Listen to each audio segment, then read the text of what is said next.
Hey there, you're still thinking about it, aren't you?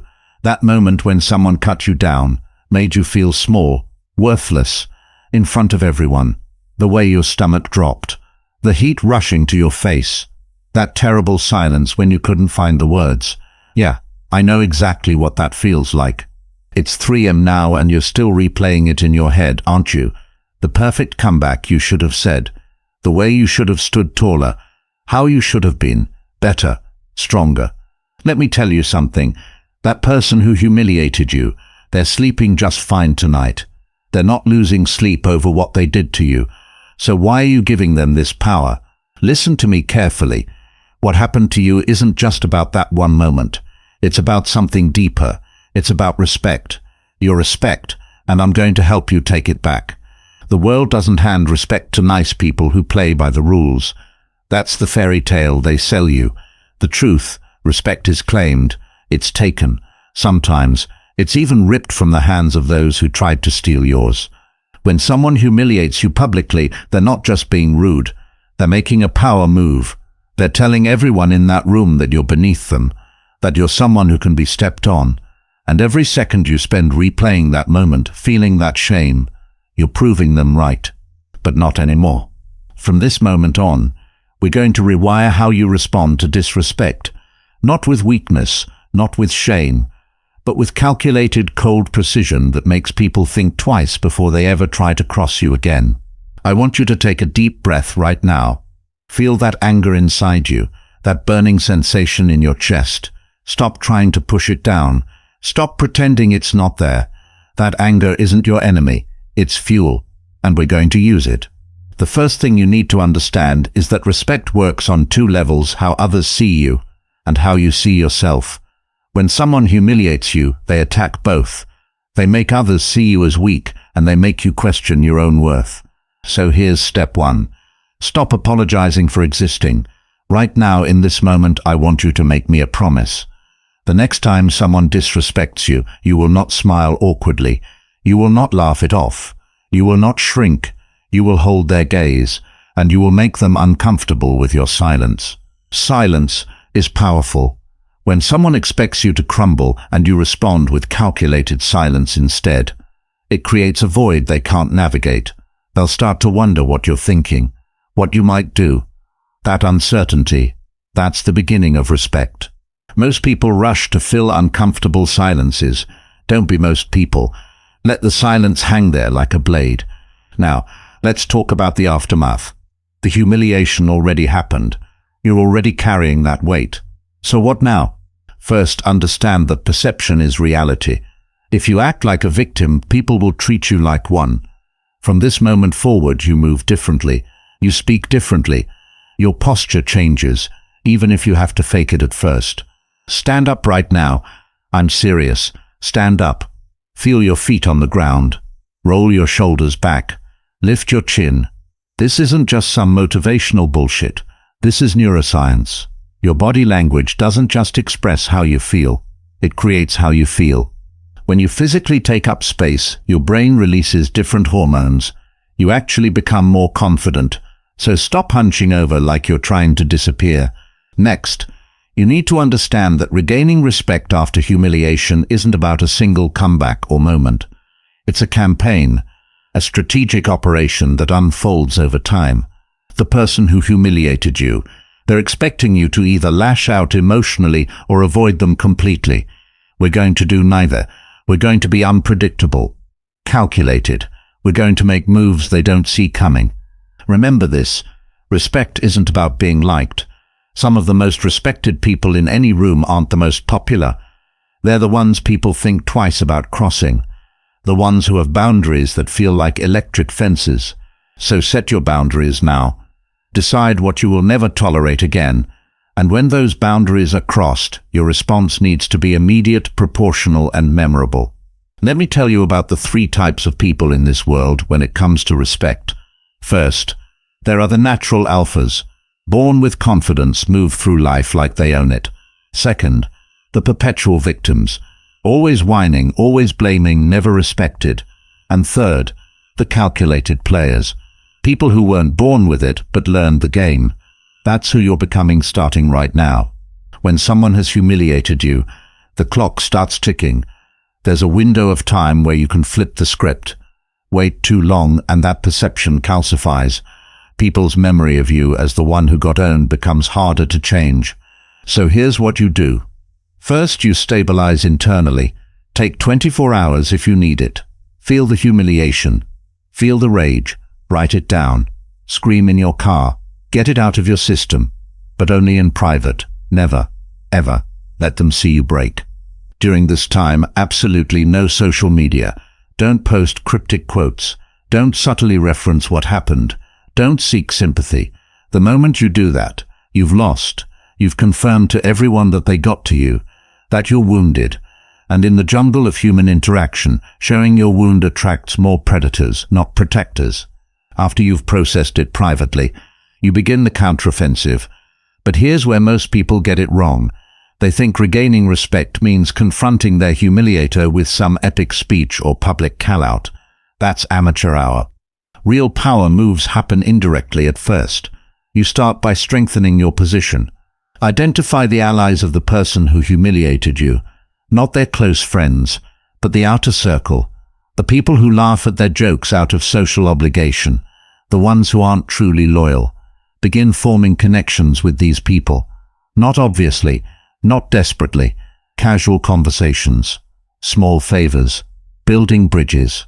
Remember, humans are tribal creatures. When someone humiliates you, they're essentially telling the tribe that you're on the bottom of the hierarchy. Your job is to quietly form your own coalition within that tribe. While you're doing this, upgrade yourself. This isn't some feel-good advice. This is tactical. If someone diminished you for your appearance, become more physically imposing. If they mocked your intelligence, become more knowledgeable. If they exposed a weakness, turn it into a strength. People notice transformation. It creates cognitive dissonance. They had you filed away in their mind as one thing, and suddenly you're becoming something else. That gets attention. It generates respect. Now, about the person who humiliated you. There's a psychology to how you handle them going forward. Most people either avoid their humiliator completely or get overly aggressive. Both are mistakes. Instead, you show selective indifference. When they speak in a group setting, you listen with mild amusement like you're observing a child. When they make a point, you consider it briefly before moving on to someone else's input. You never argue with them directly. That puts you on defense. You simply don't fully engage. This drives people crazy, especially the type of person who enjoys humiliating others. They feed off reaction. When you deny them that while still remaining present, you're essentially starving them while sitting at the dinner table. But there will come a moment, a perfect moment, when they're vulnerable, when they make a mistake or misstep, and that's when you strike, not with petty insults or emotional outbursts, but with a calm observation that exposes them in the same way they exposed you. The key is to make it seem offhand, like you're not even trying to hurt them, like you're simply stating an obvious truth that everyone else was too polite to mention. And then, you move on immediately. Don't linger on it. Don't look for validation or reaction. Drop the truth bomb and continue as if it wasn't even important enough to dwell on. That's how respect is reclaimed. Not through one massive confrontation, but through a series of strategic positions and calculated moves that gradually shift the power dynamics. Now, let's talk about your physical presence. When someone has humiliated you, they expect you to diminish yourself physically, to take up less space, to speak more softly, to avoid eye contact. Do the opposite. Take up more space. Speak more deliberately with longer pauses between your sentences. Hold eye contact a half-second longer than comfortable. These subtle adjustments send unconscious signals to everyone around you. Practice this at home. Stand in front of a mirror and see how much space you're taking up. Then expand, shoulders back, chest open. Feel the difference. That's not the posture of someone who can be easily humiliated. Your voice matters too. After humiliation, people often speak faster, their voice goes higher, they rush their words. Slow it down. Lower your voice. Speak from your chest, not your throat. When you finish a sentence, hold the silence. Own it. These aren't superficial changes. They actually alter your hormonal state. More testosterone, less cortisol. You become physiologically more dominant, more centered, less reactive. And let's be real about something. The person who humiliated you, they chose you for a reason. Predators don't attack randomly. They sense vulnerability. Something in your behavior, your patterns, your responses signaled to them that you were a safe target. We need to identify and eliminate that signal. Think back to the interaction. What were you doing before they struck? Were you seeking approval? Were you apologizing unnecessarily? Were you trying too hard to be liked? That stops today. The need to be liked is a weakness that others exploit. Replace it with the determination to be respected. They're not the same thing, not even close.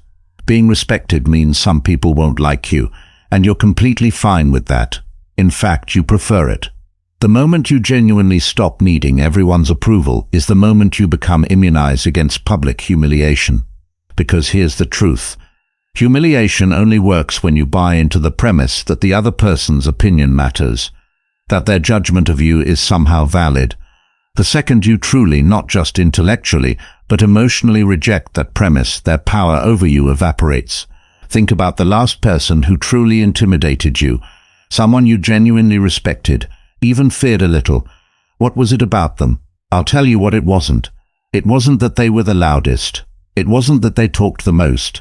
It was probably their unpredictability, their calm, the sense that they were capable of more than they showed. That's your new template. From now on, your responses to disrespect become unpredictable. Sometimes you stare silently. Sometimes you laugh genuinely like they've told an actual joke. Sometimes you ask them to repeat themselves, forcing them to own their rudeness. Sometimes you simply walk away mid-conversation. No patterns, no predictability. That's what keeps people on edge. When you're dealing with someone who's humiliated you publicly, understand that they've revealed something critical about themselves. They've shown you they need public validation. They need witnesses to feel powerful. That's not strength. That's weakness disguised as strength, and you can use it. Here's what most people don't get about social dynamics. The person who speaks the loudest isn't the one with the most influence. Real influence happens in the quiet conversations, the side discussions, the moments before and after the main event. Start having more private conversations with people of status in your social or work environment. Not about the person who humiliated you, about anything else, business, ideas, opportunities. Build relationships away from the noise. When you're seen having these quiet, intense conversations with people who matter, it changes how others perceive you. Suddenly, you're not the person who got humiliated. You're the person who might be plotting something, who might know things, who might have influence they can't see. Let that perception grow. Now, let's address the voice in your head. The one that keeps replaying the humiliation. The one that whispers you deserved it, that you're not enough. That voice isn't you. It's the collective programming of every authority figure, bully, and critic you've ever encountered.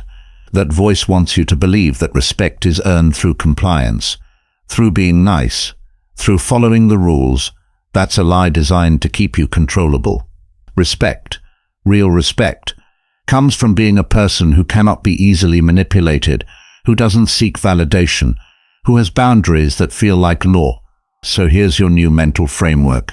You don't earn respect. You command it by becoming the person who can walk away from any interaction, any relationship, any opportunity that doesn't meet your standards. That's power. Now let's get tactical about specific situations. When you next encounter the person who humiliated you, especially in a group setting, positioning matters. Never sit directly across from them. That creates confrontational energy. Instead, position yourself at an angle where you can observe them but aren't fixed in their direct line of sight. This subtle positioning says you're aware of them but not fixated on them. They don't get your full attention, just your peripheral awareness. If they try to engage you directly, use the gray rock technique. Become utterly boring. Short responses. No emotion, no investment in the conversation. Act like you're responding to a particularly dull telemarketer. Yes, perhaps. Interesting. I hadn't considered that. Excuse me. This denies them the emotional reaction they're seeking. It's like trying to pick a fight with a wall. Eventually, they'll move on to easier targets. But there's another scenario we need to prepare for. The sincere apology. Sometimes the person who humiliated you might actually apologize.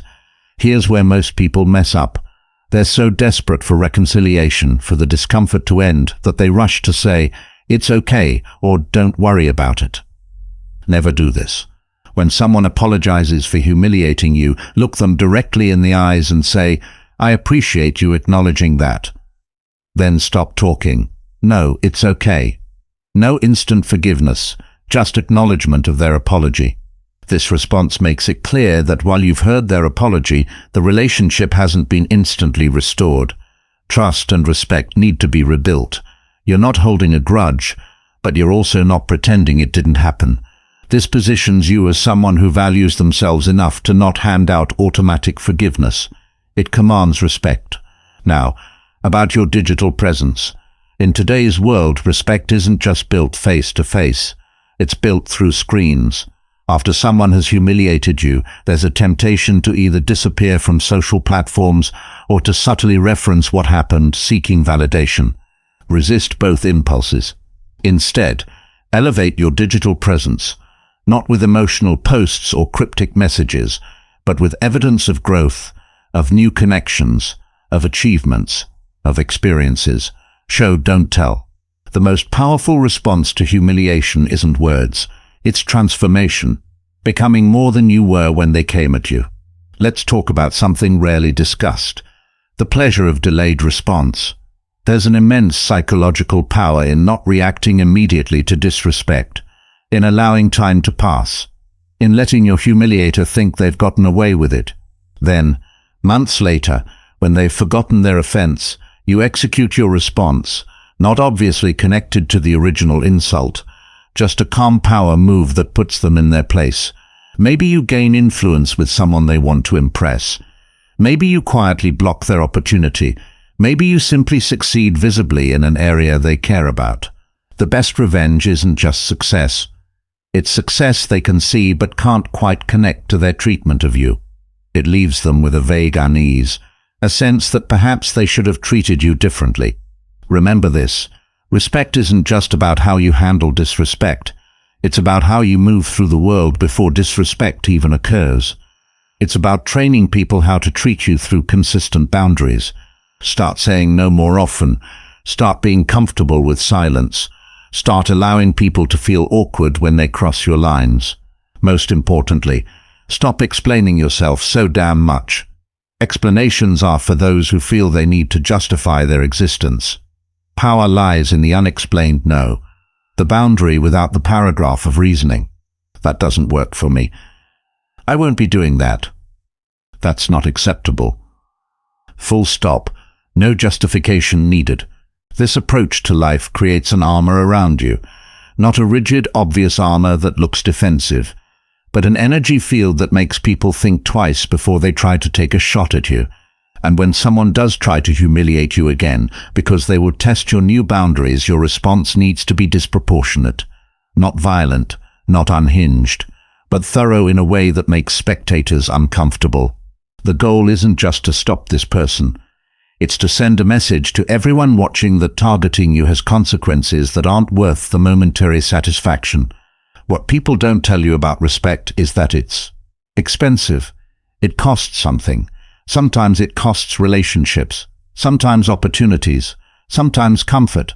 Most people aren't willing to pay that price, which is exactly why they get disrespected repeatedly throughout their lives. You're different now.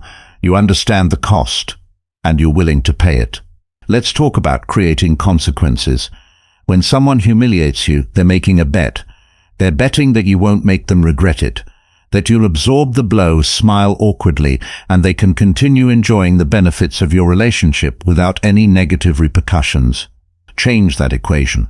I'm not talking about revenge.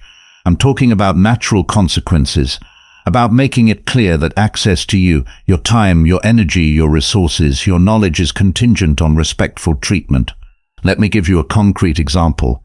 Say you have a coworker who humiliated you in a meeting.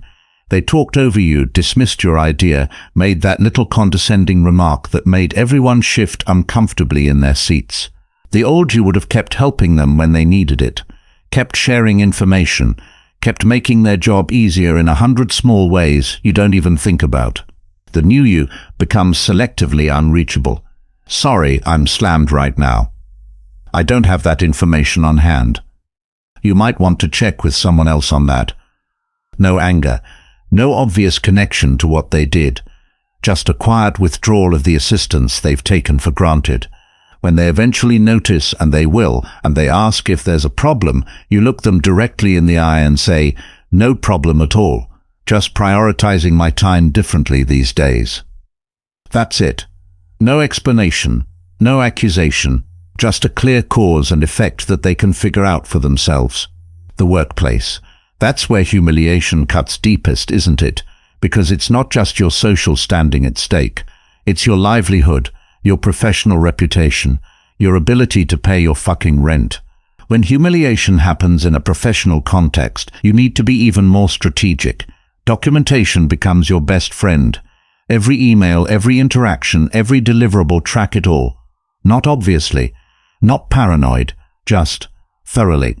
Because the type of person who would humiliate a colleague is the same type who will try to undermine them in other ways.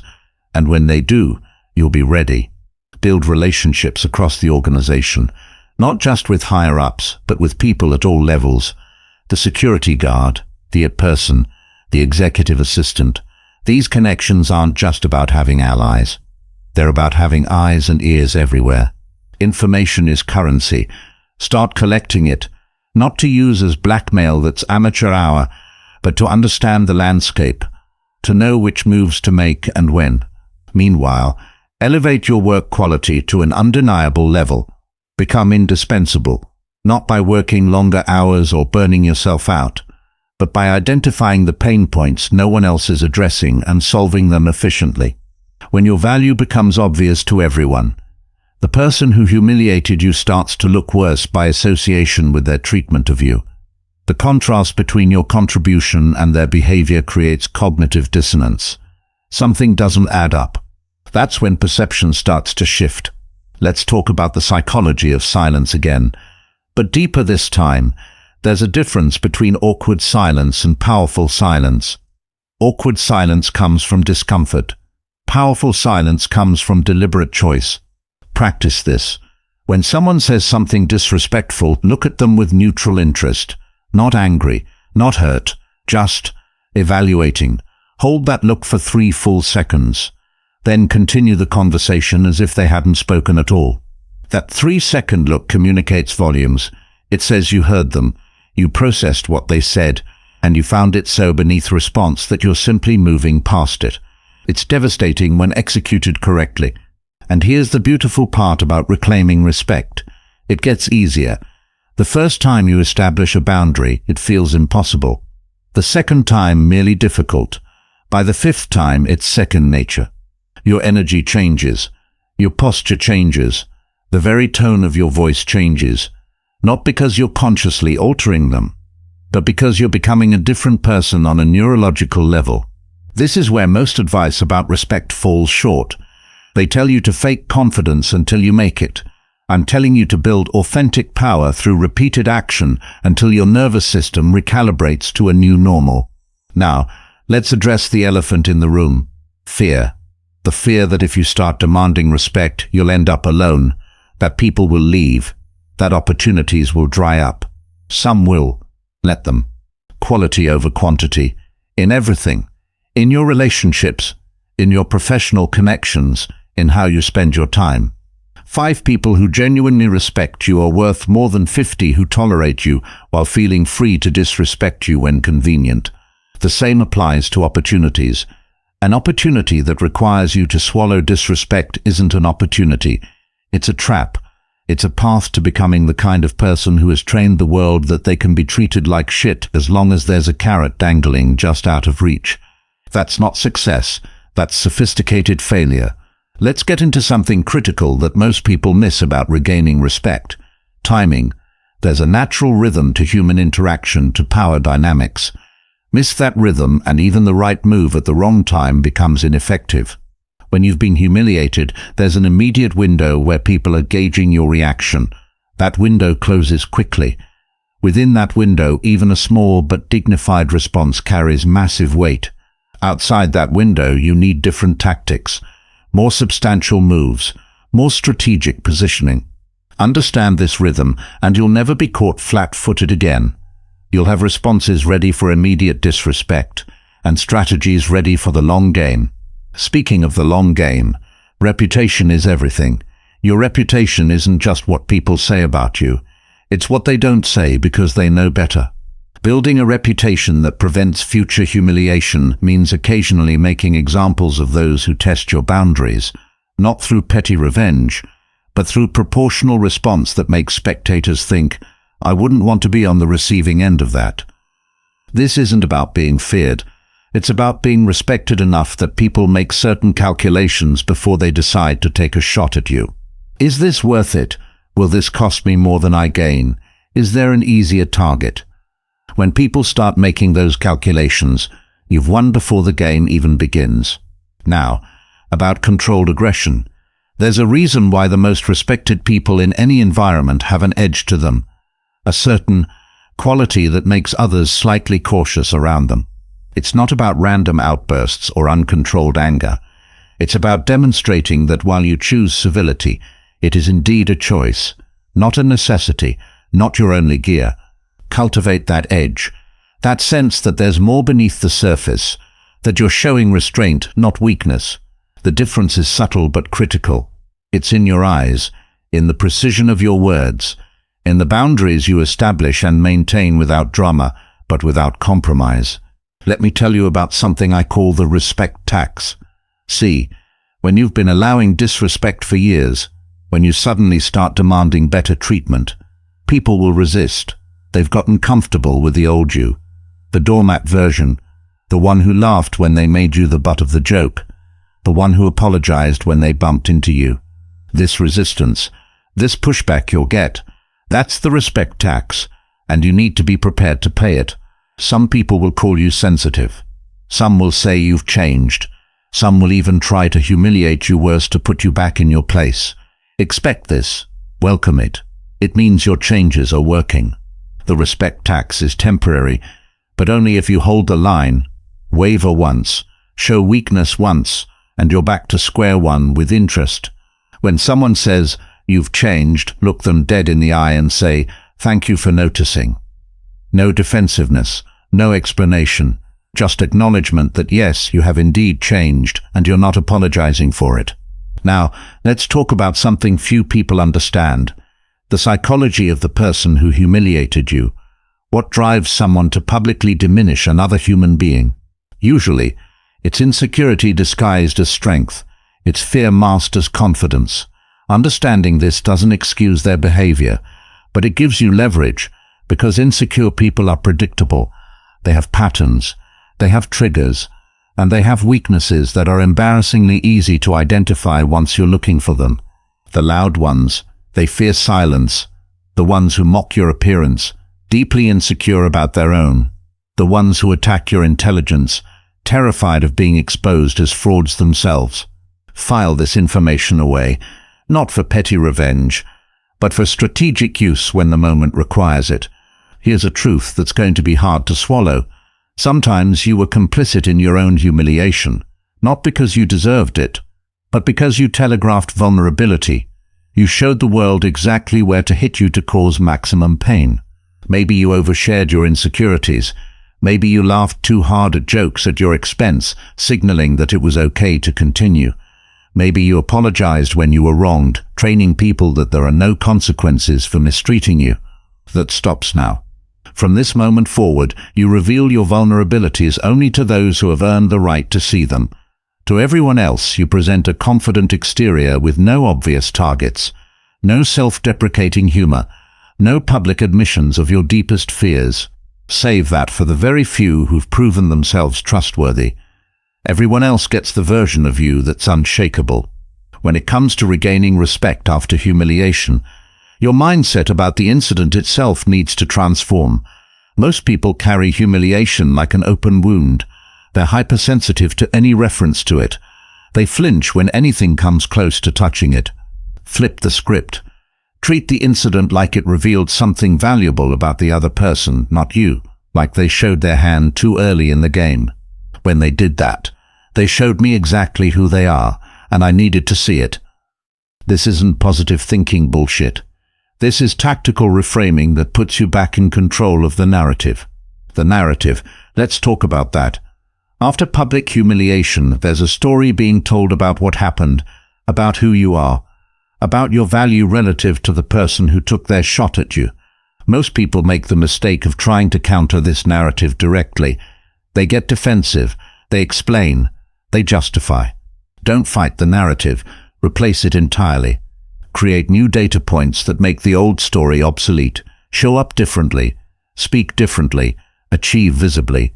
The contrast between their narrative and your visible reality creates cognitive dissonance. The old story stops making sense in light of the new evidence. That's how you kill a toxic narrative without ever directly addressing it. Now let's get into the body. The physical component of respect that most people completely overlook. Your nervous system carries the memory of humiliation. Your muscles hold the tension of that moment. Your posture adapts to protect you from future attacks. This physical response is involuntary, but it can be reprogrammed. Start with your breathing. Most people after humiliation shift to shallow chest breathing. This triggers your sympathetic nervous system fight, flight, freeze. You become physiologically primed for stress, which makes you appear stressed to others. Practice diaphragmatic breathing instead. Slow, deep breaths that extend your belly. This activates your parasympathetic system, rest, digest, repair.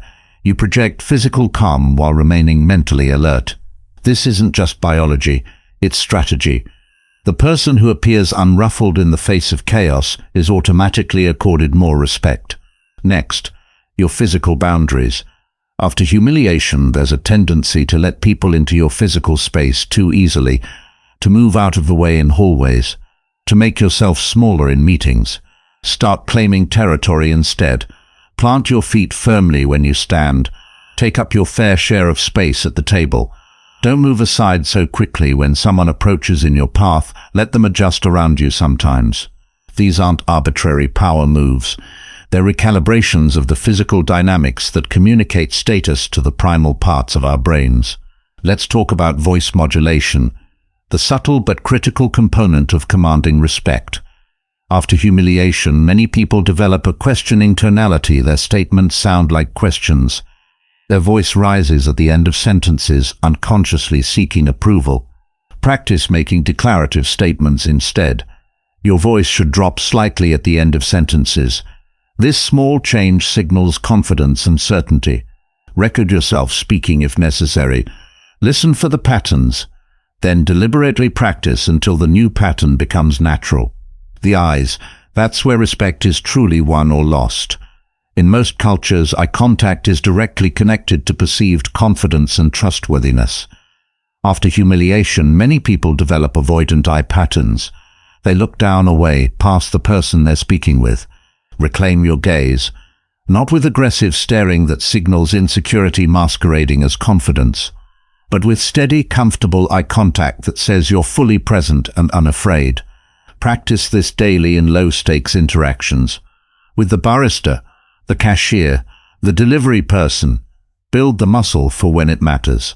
Now, about social settings after you've been humiliated. There's an understandable temptation to avoid the places and groups where it happened, to withdraw and lick your wounds in private. Strategic withdrawal can be useful for a defined period, but permanent retreat only cements the narrative of your defeat.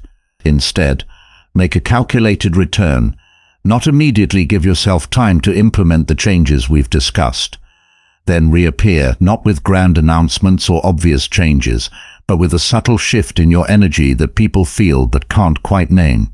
When you do return, there's a technique I want you to practice called conversational dominance. Not interrupting or talking over people, that's amateur hour. True conversational dominance is about pacing, directing, and concluding interactions with intention. Ask questions that guide the conversation where you want it to go. Maintain steady eye contact while listening. When you've heard enough, use bridge phrases to redirect. That's an interesting point. It makes me think about. and most importantly, be the one to conclude conversations first. Not abruptly, but definitively. I've got to head out, but this was worthwhile. We should continue it another time. This subtle control of conversational flow builds respect without requiring confrontation.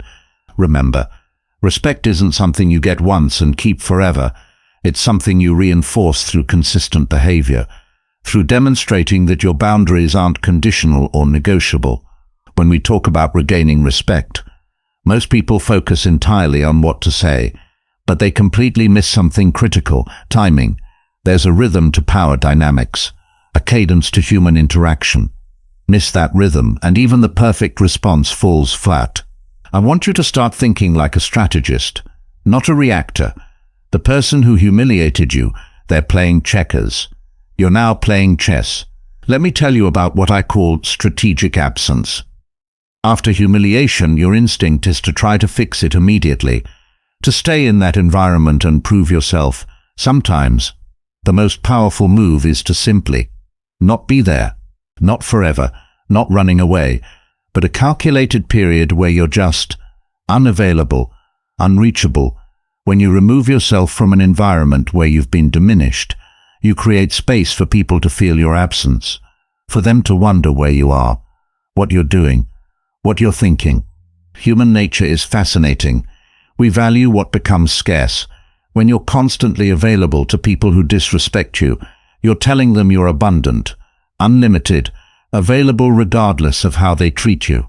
Scarcity creates value, so disappear for a bit. Not dramatically, no announcements, just become temporarily unavailable. When you return, do so with subtle changes that people notice but can't quite name. A different energy, a slight edge to your confidence. That gap, that disappearance and return, it creates a before and after in people's minds. It gives them permission to see you differently. Now, let's talk about something most people miss entirely: the power of selective disinterest. When someone has humiliated you, they expect your full emotional engagement. Your hurt, your anger, your desperate attempts to regain standing. Deny them that completely. Show intense interest in everything and everyone else. The colleague down the hall, the new project, the industry development. Be fully engaged, just not with them. When they speak, listen politely, but without the emotional investment you show toward others. This selective disinterest is maddening to someone who thought they had power over you. They threw their best punch, and now you're acting like they're simply not that interesting. Few things command more respect than the ability to show genuine interest in what deserves it, and complete disinterest in what doesn't. Master this distinction. I want to talk about something that most respect advice completely ignores: the verbal economy of powerful people. After being humiliated, there's a tendency to over-explain, over-justify, overshare, to use 1,000 words when 10 would suffice. Start cutting your word count in half, then half again. I disagree. That doesn't work for me. No. Full sentences, clear meaning. No hedging language like kind of or sort of or maybe. No apologetic preambles like I'm sorry, but or I hate to say this, but. When you speak economically, each word carries more weight. People lean in to listen. They attribute more meaning to what you say precisely because you say less. This isn't about being robotic or cold. It's about understanding that respect is connected to the perceived value of your words, and value increases with scarcity. Let's get into something tactical. The power move of speaking last in group discussions. After humiliation, there's a tendency to try to reassert yourself by speaking first, speaking often, making sure your voice is heard. Try the opposite approach. Listen intensely to everyone else. Take mental notes. Let the conversation unfold without your input. Then, when everyone has spoken, deliver your perspective with calm authority. I've been listening to everyone's thoughts on this. Here's where I land. This patient approach accomplishes several things simultaneously. It demonstrates that you're thoughtful rather than reactive. It shows you're confident enough to not need immediate validation, and it positions your perspective as the concluding one, the final word that takes all previous input into account. This is how respect is built in group dynamics. Not by dominating airtime, but by making your limited contributions disproportionately valuable. Now, about your relationship with the person who humiliated you going forward. Most advice falls into two extremes, confrontation or avoidance. I'm suggesting a third path, strategic engagement on your terms. You don't avoid them, that shows fear. You don't confront them, that shows they got to you. Instead, you engage with them selectively, briefly, and always from a position of choice rather than obligation. If they approach you, you don't flee, but you also don't settle in for a long conversation. You give them exactly 3 minutes of polite but minimal engagement before excusing yourself to speak with someone else. Not rudely, not obviously, just efficiently. Good to catch up. I need to connect with Sarah before she leaves. No explanation needed, no apology offered, just a clear boundary around your time and attention. Do this consistently, and they'll begin to feel the subtle power shift. They'll sense that access to you is now limited, controlled, and entirely at your discretion. That's respect being rebuilt, one interaction at a time. Let's talk about something few people understand: the concept of controlled escalation. When someone has crossed your boundaries once, they're likely to test them again. Your response needs to demonstrate that each subsequent boundary violation will be met with an increased consequence. Not dramatically, not emotionally, just consistently more consequential. The first time, perhaps you simply named the behavior. That comment was disrespectful. The second time, you add a clear boundary. I've already noted that type of comment is disrespectful. I won't engage if it continues. The third time, you implement an immediate consequence. We're done here for today. And you leave. No anger, no raised voice, just clear cause and effect.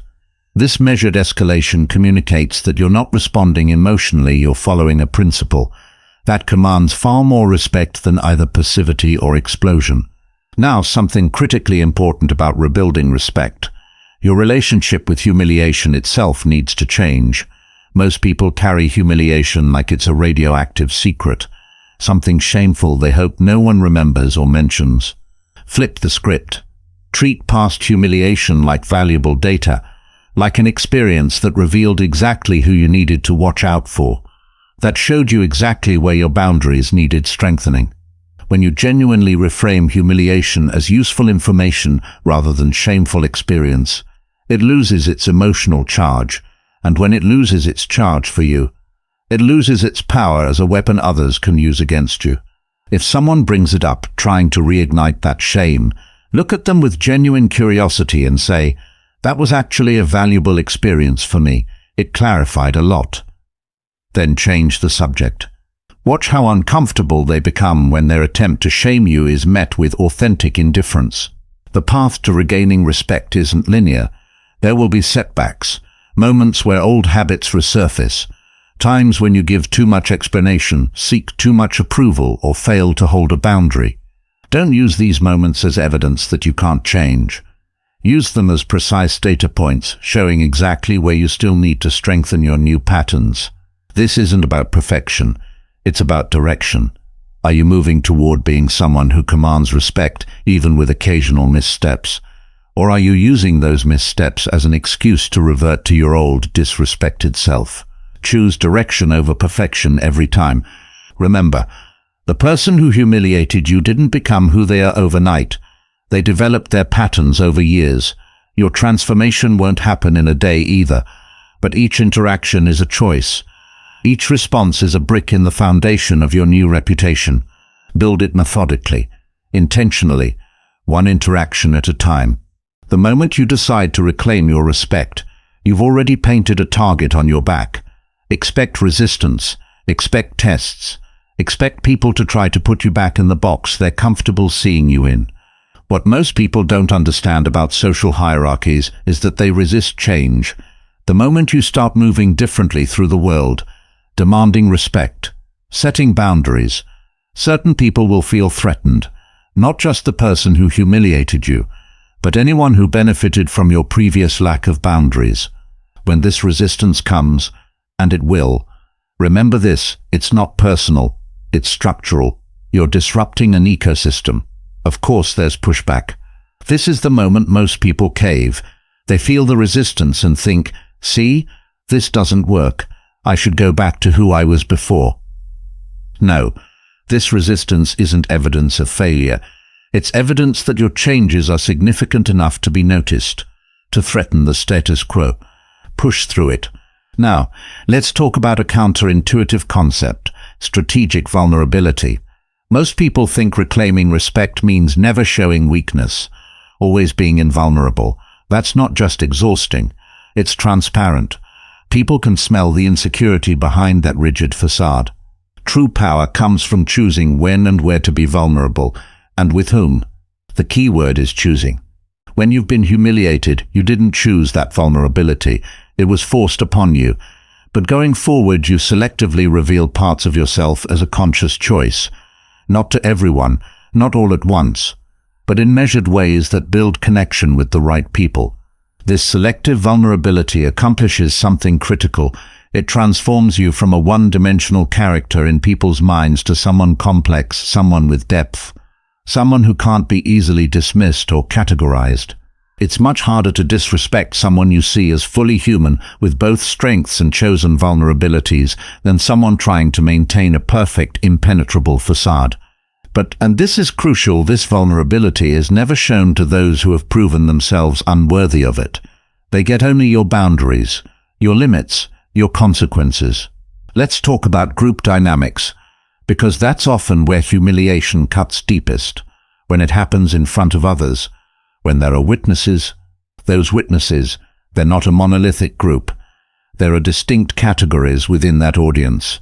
First, there are the active participants, those who joined in the humiliation.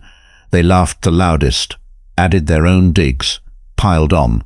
Second, there are the uncomfortable bystanders, those who felt the wrongness of what was happening, but said nothing, did nothing. Their discomfort was private, invisible.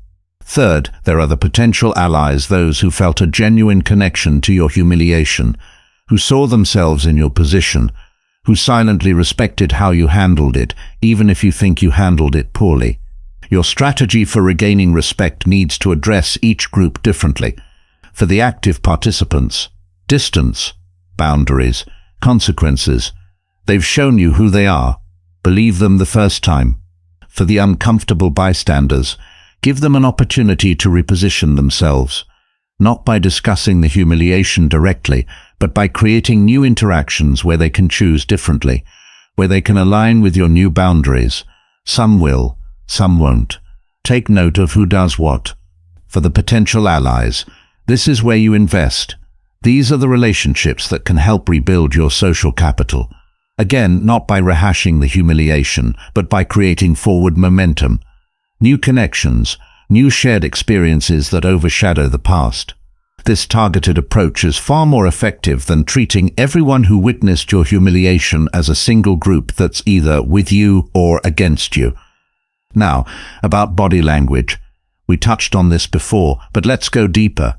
Your nonverbal communication is constantly broadcasting your relationship with respect, both self-respect and your expectation of respect from others. After humiliation, most people's nonverbal behavior screams discomfort. Nervous gestures, fidgeting, breaking eye contact, rushed speech patterns. Each of these signals invites further disrespect. Start rebuilding with these specific physical adjustments.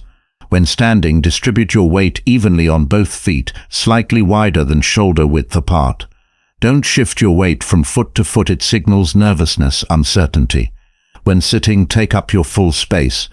Don't compress yourself to make more room for others than is reasonable. Claim your territory without apology. When speaking, eliminate qualifiers and minimizers. No more just and, kind of, and sort of. These verbal tics diminish your message before it's even received. When walking into a room, pause briefly at the threshold. Survey the space before moving into it. This small pause communicates that you're choosing to enter, not rushing to join. These aren't arbitrary. They're physical manifestations of your new relationship with respect, with boundaries, with your own worth. Let's get tactical about something specific. How to handle it when someone tries to reference your past humiliation, when they make that clever callback to the moment you were diminished. This will happen. Prepare for it. Most people either get defensive, pretending it doesn't bother them while their discomfort is obvious, or they overreact, showing that the wound is still fresh. Instead, try this: complete non-recognition. Look at them with genuine confusion, as if you have no idea what they're referencing. Not anger, not hurt, just blank non-recognition. Sorry, what are you referring to? When they try to explain, keep that look of mild confusion. Then say, interesting that you're still thinking about that. I moved on a while ago. Then immediately change the subject. This accomplishes three things simultaneously. It shows you're not carrying the emotional charge of that moment anymore. It subtly suggests they're stuck in the past while you've evolved, and it denies them the reaction they were fishing for. It's devastatingly effective. Now, about turning former allies of your humiliator into your supporters. This is delicate work that requires finesse, not brute force. The key insight is this: most people align with social aggressors not out of genuine loyalty, but out of fear and self-preservation. Better them than me is the unspoken calculation. When you begin demonstrating that you're no longer an easy target, that you now have boundaries with real consequences, you create space for these people to realign, not by bad-mouthing your humiliator, that's amateur hour, but by offering an alternative social positioning that allows them to save face while changing allegiance. Give them small, low-risk opportunities to align with you, a question that invites their expertise, a small favor that acknowledges their value, a moment of recognition for something they've accomplished. Build these bridges consistently, without obvious agenda, and watch how the social ecosystem slowly reconfigures around your new position. Remember this: true respect isn't built in grand confrontations. It's built in small, consistent choices that signal your boundaries, your value, and the consequences of crossing you. Each time you hold eye contact a moment longer. Each time you speak with clear conviction. Each time you allow silence rather than filling it nervously. Each time you enforce a boundary without drama. You're not just changing how others see you, you're rewiring how you see yourself. And ultimately, that's where the deepest transformation occurs. Because the most damaging impact of humiliation isn't what others think of you. It's what it makes you think of yourself. That internal voice that whispers you deserved it, that you're not enough, that you'll always be the person who got owned in that moment. Silence that voice. Replace it with clear-eyed assessment of what happened, what you've learned, and who you're becoming because of it, not despite it. The hardest test of your new boundaries, your new identity, will come when you're caught off guard, when you encounter your humiliator unexpectedly, in the elevator, at the coffee shop, at a social gathering you didn't know they'd attend. That moment, that split second of surprise, will try to throw you back to who you were before, to your old patterns, your old deference, your old fear. This is where preparation matters, where mental rehearsal becomes your armor. Right now, I want you to close your eyes and visualize that unexpected encounter. Feel that initial jolt of adrenaline, that tightening in your chest. Now, see yourself taking a slow, deliberate breath. See your posture straightening naturally, not forcefully. See yourself making calm, direct eye contact. In your visualization, you don't speak first. You don't rush to fill the silence. You simply observe them, waiting to see what they do next. This puts you immediately in the position of evaluator rather than the evaluated. If they speak first, give yourself a full second before responding, not to be dramatic, but to demonstrate that your responses are chosen, not automatic, not reactive. Your reply is brief, neutral, but not cold. Professional, the exact tone you'd use with someone you neither dislike nor particularly value, someone who simply doesn't factor significantly into your calculations. Hello, Thomas. Unexpected running into you here. Then you continue whatever you were doing without hurry, without appearing to escape. Your body language says, I acknowledge your presence, but it doesn't alter my course. This mental rehearsal isn't just visualization, it's neural programming. You're literally creating pathways in your brain that will activate when the real situation occurs. Your nervous system doesn't distinguish clearly between vividly imagined scenarios and real ones. Use that to your advantage. Now, let's talk about narrative control. When humiliation happens, there's an immediate narrative that forms around it, about why it happened, what it means about you, what it means about the other person. This narrative doesn't just exist in your head, it exists in the social environment. Most people make a critical error here. They try to counter the negative narrative directly. That's not what happened. They're lying about me. It wasn't my fault. This defensive approach only reinforces the original narrative by keeping it central to the conversation. By continuing to engage with it, you signal its importance. Instead, create an entirely new narrative that makes the old one irrelevant, not by addressing it directly, but by demonstrating a reality so different from the narrative that people can't hold both in their minds simultaneously. If the narrative is that you're weak, demonstrate strength in ways that can't be questioned, not by claiming strength, but by embodying it through decisions, boundaries, and calm under pressure. If the narrative is that you're incompetent, deliver results that speak for themselves, not by defending your capabilities, but by making your competence so evident it would be ridiculous to question it. If the narrative is that you're not respected, build alliances with respected people, not by seeking validation, but by creating genuine value that earns their natural alliance. This approach, creating a new narrative rather than fighting the old one, is how respect is truly reclaimed. Not through argument, but through undeniable demonstration. Let's address something specific that happens after humiliation. The questioning of your own judgment. The voice that whispers, maybe I deserved it, maybe I am what they said I am. This internal dialogue is the most dangerous consequence of humiliation, because if you believe it, even partially, you'll act in accordance with that belief. You'll create a self-fulfilling prophecy. Here's the antidote: ruthless self-honesty paired with equally ruthless self-advocacy. Yes, examine what happened objectively. Yes, identify any legitimate areas where you could have handled things differently. Yes, take responsibility for your part if there was one. But then, advocate for yourself with the same intensity you would for someone you love. Would you tell your best friend they deserve to be humiliated? Would you tell your child that the bully's assessment of them was accurate? Of course not. So why are you telling yourself that? Separate the legitimate lessons from the toxic shame. Keep the former, discard the latter completely. This balanced approach, honest self-assessment without self-abandonment, is the foundation of authentic respect. Not the fragile ego that can't admit mistakes, not the crushed spirit that accepts all blame, but the balanced center that can acknowledge reality while maintaining unwavering self-advocacy. Now, let's talk about something that few people understand about respect. It's not a linear progression. It doesn't build steadily day by day in equal increments. It builds in quantum leaps that occur at specific moments, at decision points. These are the moments when you're tested, when your boundaries are challenged, when the easier path would be to revert to your old patterns of conflict avoidance or people-pleasing. Each of these moments presents a binary choice. Will you honor your boundaries or abandon them? Will you tolerate disrespect or address it? Will you speak your truth or swallow it? Your choice in these moments determines whether you make a quantum leap forward in how you're perceived, or whether you slide back to where you started.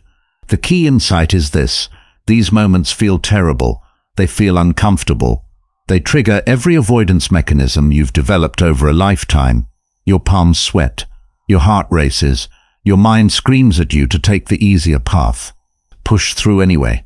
The temporary discomfort of holding your boundary is nothing compared to the permanent discomfort of teaching people they can disrespect you without consequence. Let me share something about the psychology of the person who humiliated you. Something that will help you see their behavior more clearly, less personally. People who publicly humiliate others are almost never acting from a position of genuine security and confidence. Their behavior isn't a reflection of their strength. It's a manifestation of their own deeply rooted insecurities. Confident people don't need to diminish others to feel valuable. They don't need public validation of their position. They don't need witnesses to their power plays. The person who humiliated you revealed far more about themselves in that moment than they exposed about you. They showed everyone their insecurity, their need for public validation. their reliance on diminishing others to feel significant. Understanding this doesn't excuse their behavior. It doesn't mean you tolerate it, but it helps you see it for what it truly was: a desperate act by someone who lacks the internal resources to feel valuable without making others feel small. That perspective is liberating. It shifts your emotional response from shame to clarity, from personal humiliation to objective observation of dysfunctional behavior. It allows you to respond not from wounded ego, but from grounded understanding of what you're actually dealing with. There's something almost liberating about being humiliated so completely that you have nothing left to lose. When someone has already taken your dignity in front of others, when they've already made you the cautionary tale, the punchline, you're suddenly free in a way others aren't. Free to rebuild exactly as you choose. Free to set boundaries that would have felt too harsh before.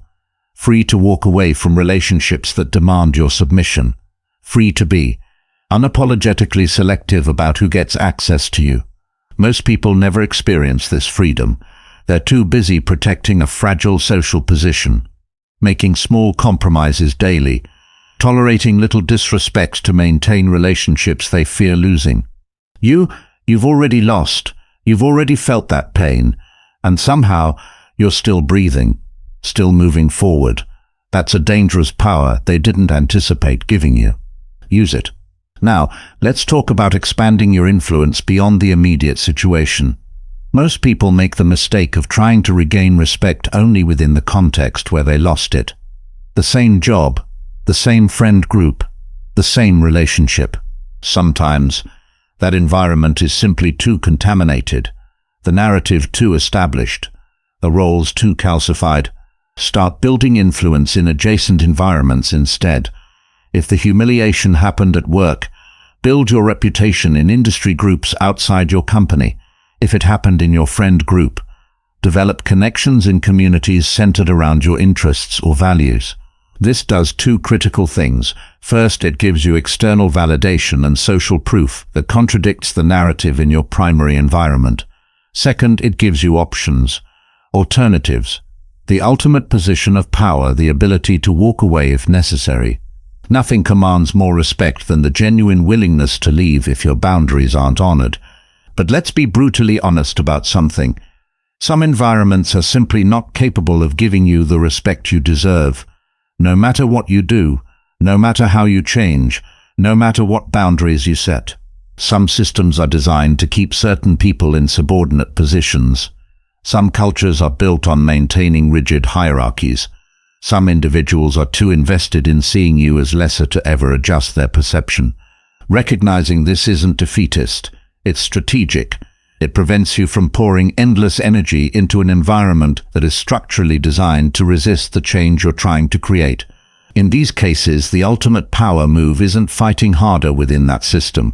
It's redirecting your energy toward environments that are capable of recognizing your value, that are structured to allow your advancement, that are populated by people capable of recalibrating their perception of you.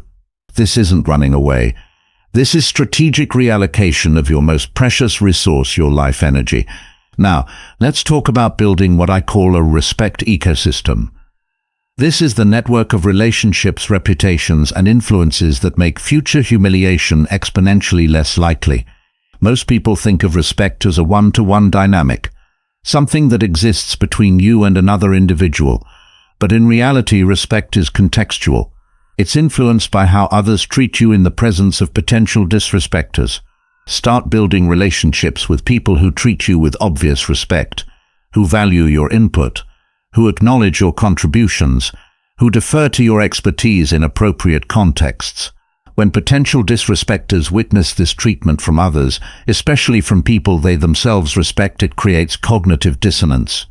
It becomes harder for them to maintain their disrespectful positioning when they regularly see others treating you with high regard. This is why strategic relationship building isn't just about support or friendship. It's about creating an ecosystem where disrespect becomes the behavior that looks out of place. Let's get into something tactical. The power of what I call controlled escalation in the face of repeated boundary testing. When you start demanding respect after a period of tolerating disrespect, people will test your new boundaries. They'll probe to see if you're serious, if your boundaries have teeth, if there are actual consequences. Your response to these tests must demonstrate that each subsequent violation will be met with an increasingly significant consequence, not dramatically, not emotionally, just consistently more consequential. The first violation might merit a calm naming of the behavior. That comment was disrespectful. The second violation adds a clear boundary. I've already noted that type of comment is disrespectful. I won't engage if it continues. The third violation implements an immediate consequence. We're done here for today. And you leave. The fourth violation involves others or escalates the formality. I've asked you multiple times to stop that behavior. Since it's continuing, I'll need to address this with appropriate authorities/HR/mutual connections. This measured escalation communicates that you're not responding emotionally. You're following a principle that commands far more respect than either passivity or explosion. Now, about maintaining your composure in triggering situations. When you've been humiliated, certain words, tones, or behaviors from the humiliator, or even from others who remind you of them, can trigger an immediate stress response. Racing heart, flushed face, constricted thinking. This physiological response can undermine all your efforts to present differently if you don't have techniques to manage it in the moment. Here's a tool you can use anywhere, anytime, without anyone noticing. The 4-7-8 breath. Inhale quietly through your nose for 4 seconds. Hold that breath for 7 seconds.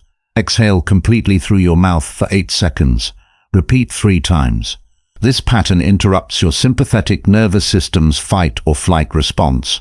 It literally changes your physiology, reducing cortisol and adrenaline, giving you back access to your prefrontal cortex, the part of your brain responsible for strategic thinking rather than reactive emotion.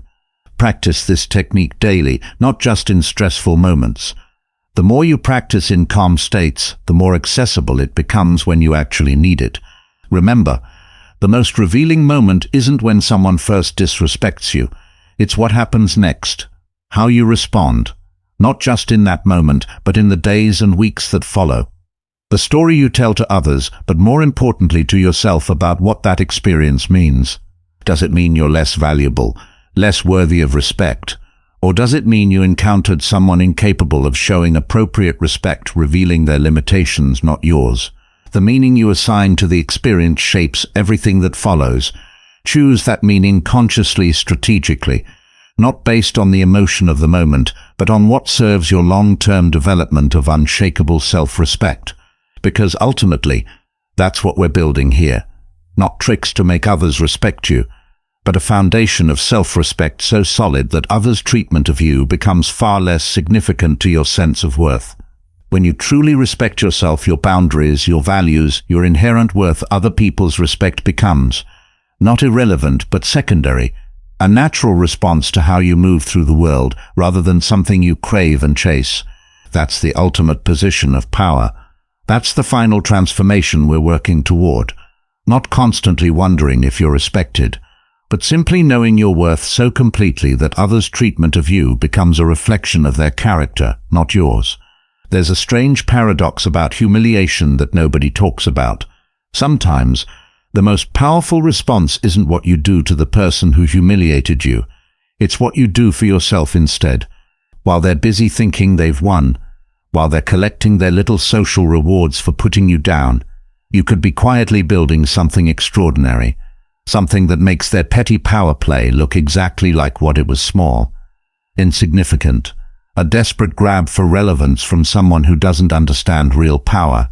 Real power isn't making someone feel small in front of others. That's amateur hour. Real power is creating something substantial while they waste their energy on social games. This is what I call the strategic advancement response to humiliation. Instead of focusing your energy on getting even, focus it on getting ahead, far ahead, so far ahead that when they finally look up from their little victory, you're not even playing the same game anymore. You're not even on the same field. But let me be clear about something. This isn't about forgiveness. This isn't some spiritual bypass where you pretend it didn't hurt, where you rise above with some performative moral superiority. No, you remember exactly what they did. You use that memory not as an anchor that drowns you, but as fuel that propels you. Every time you feel that sting of remembering how they made you feel, channel it directly into your advancement, your growth, your strategic positioning. Let the memory be useful instead of painful. Now, there's something specific that often happens after public humiliation that you need to prepare for. The person who humiliated you will often try to solidify their position by recruiting others to their perspective, by creating a coalition against you, by making their treatment of you seem justified, even necessary. This is when rumors start, when your words get twisted, when your reactions get exaggerated, when your past gets rewritten to support their narrative that you somehow deserved what happened. Most people make a critical error in this situation. They try to defend against each specific accusation, each rumor, each twisted version of events. This is exhausting and worse, ineffective. It keeps you in a perpetual defensive posture, which itself signals weakness. Instead, focus on building direct relationships with key individuals whose opinions actually matter in your environment. Not by talking about what happened, not by offering your side of the story unprompted, but by creating new, positive experiences with them that have nothing to do with the humiliation incident. People believe their direct experiences over second-hand information. Give them direct, positive experiences with you that contradict the narrative being spread. Let those experiences create cognitive dissonance that makes them question what they've been told about you. This indirect approach is far more powerful than direct defense against character assassination. Now, about emotional flashbacks. These are the sudden, overwhelming rushes of shame, anger, or fear that can ambush you when something triggers the memory of your humiliation. A certain tone of voice, a specific phrase, even just entering a similar physical environment to where it happened. These flashbacks can undo your composure in an instant if you're not prepared. They can make you respond from your wounded past rather than your strategic present. The key to managing them isn't trying to prevent them. That's often impossible. The key is recognizing them immediately when they start. Naming what's happening. I'm having an emotional flashback. This is my nervous system responding to a trigger, not an accurate assessment of the current situation. This conscious naming creates a critical separation between you and the flashback. It prevents the emotional hijacking of your prefrontal cortex, the part of your brain responsible for strategic thinking and impulse control. Once you've named it, implement a grounding technique. Feel your feet on the floor. Notice 5 things you can see in your immediate environment. Take that 4-7-8 breath we discussed earlier. These physical interventions interrupt the flashback's progression and bring you back to the present moment. From that grounded place, you can choose a response aligned with your long-term goals rather than reacting from past hurt. Let's talk about something that frightens most people. The prospect of directly addressing the person who humiliated you, not in the heat of the moment, not as an emotional reaction, but as a calculated, strategic choice when the time is right. Most people either avoid this confrontation entirely, letting the wound fester, or they rush into it unprepared, emotional, and ultimately ineffective. There is a third option, the strategic confrontation. This happens on your timeline, when you've rebuilt your internal strength, when you've secured your position, when you've created enough distance from the event to speak about it with control rather than fresh emotion.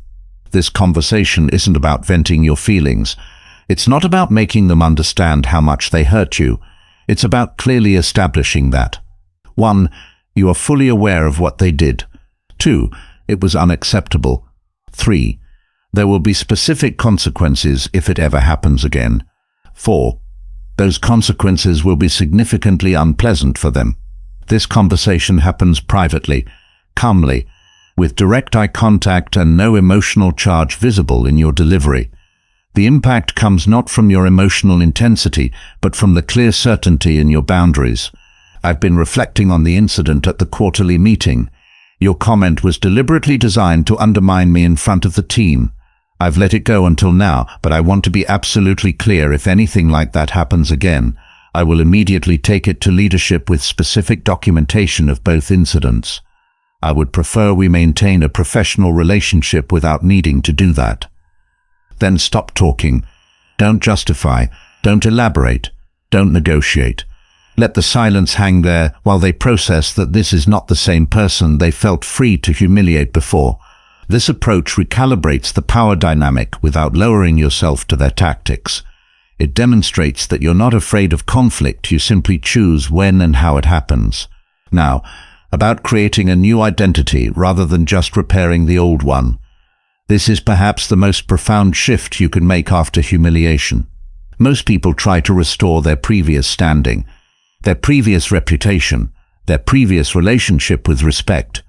But that approach misses the transformative potential of the humiliation experience. Instead of trying to be who you were before it happened, decide who you're becoming because it happened. This isn't positive thinking. This is strategic identity creation. The humiliation created a break in your life narrative. Instead of trying to smooth over that break, use it as a dividing line. Before and after, the old identity and the new one. This approach accomplishes something powerful psychologically. It transforms the humiliation from something that happened to you into something that catalyzed you, from a wound to a turning point, from an ending to a beginning. And practically speaking, people are far more willing to accept a new identity from you than to revise their perception of your old one. We are neurologically designed to categorize and maintain our existing assessments of others, but we readily accept transformations, evolutions, reinventions. Use that psychological tendency to your advantage. Finally, how do you know when you've truly regained respect?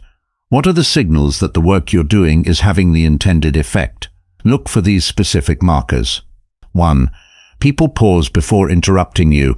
That small hesitation indicates they're considering the potential consequences. 2.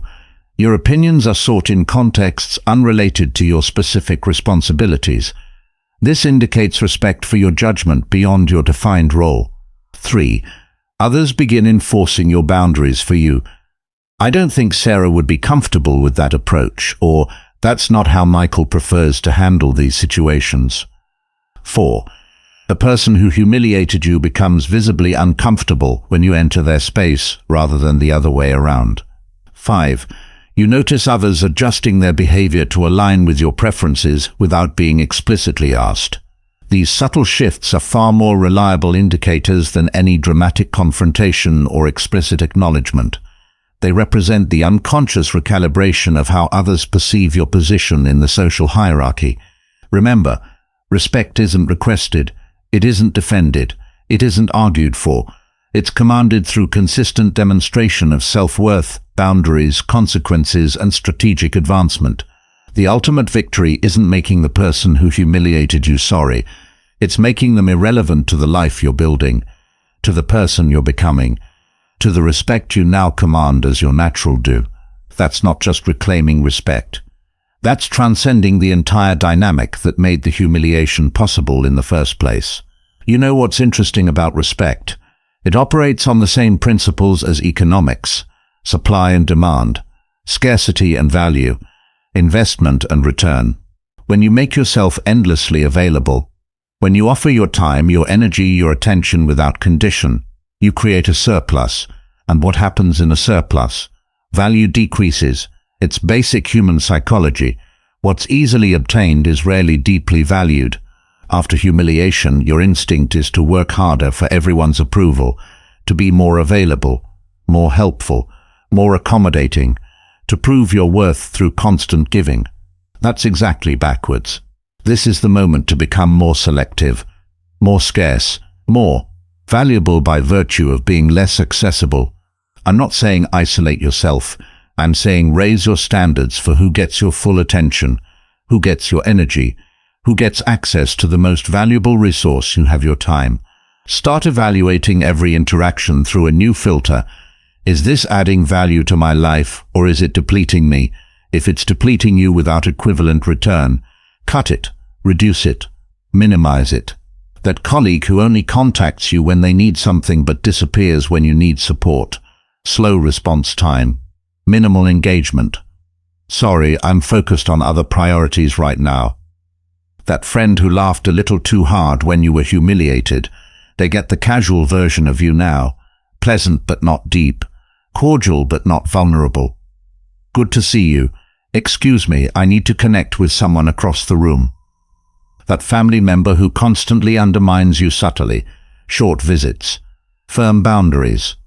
I can only stay for an hour. I have other commitments. This selective engagement isn't about punishment. It's about value alignment. You're simply investing your energy where it brings appropriate return. Watch what happens when you do this consistently. People start to recognize that access to you is conditional, that it's based on mutual respect, that it's valuable precisely because it's not guaranteed. That's the beginning of a completely different dynamic, one where you're no longer chasing respect. You're evaluating whether others deserve access to you. Now, let's talk about something specific that many people struggle with after humiliation: social media. The digital arena where your humiliation might have been amplified, or where you fear it might be shared. Most people either disappear from these platforms entirely, or they overcompensate with an obviously fake display of having an amazing life. Both reactions signal that the humiliation affected you deeply. Try a different approach. Neither absence nor overcompensation. Instead, curated authenticity, selective strategic transparency about your growth process. Not, my life is perfect. Not, I'm devastated by what happened. But something more powerful. I'm evolving, building, creating, transforming. Share the projects you're working on, the skills you're developing, the connections you're making, the value you're creating, not as a reaction to humiliation, but as a natural progression of your path. This approach accomplishes something subtle but critical. It reframes your narrative from person who was humiliated to person who is evolving. It gives your network a new way to think about you, talk about you, relate to you. And here's the powerful part. The person who humiliated you, they'll be watching. They'll see this transformation, this evolution, this emergence of a new version of you that they had no part in creating. And that will be its own form of consequence.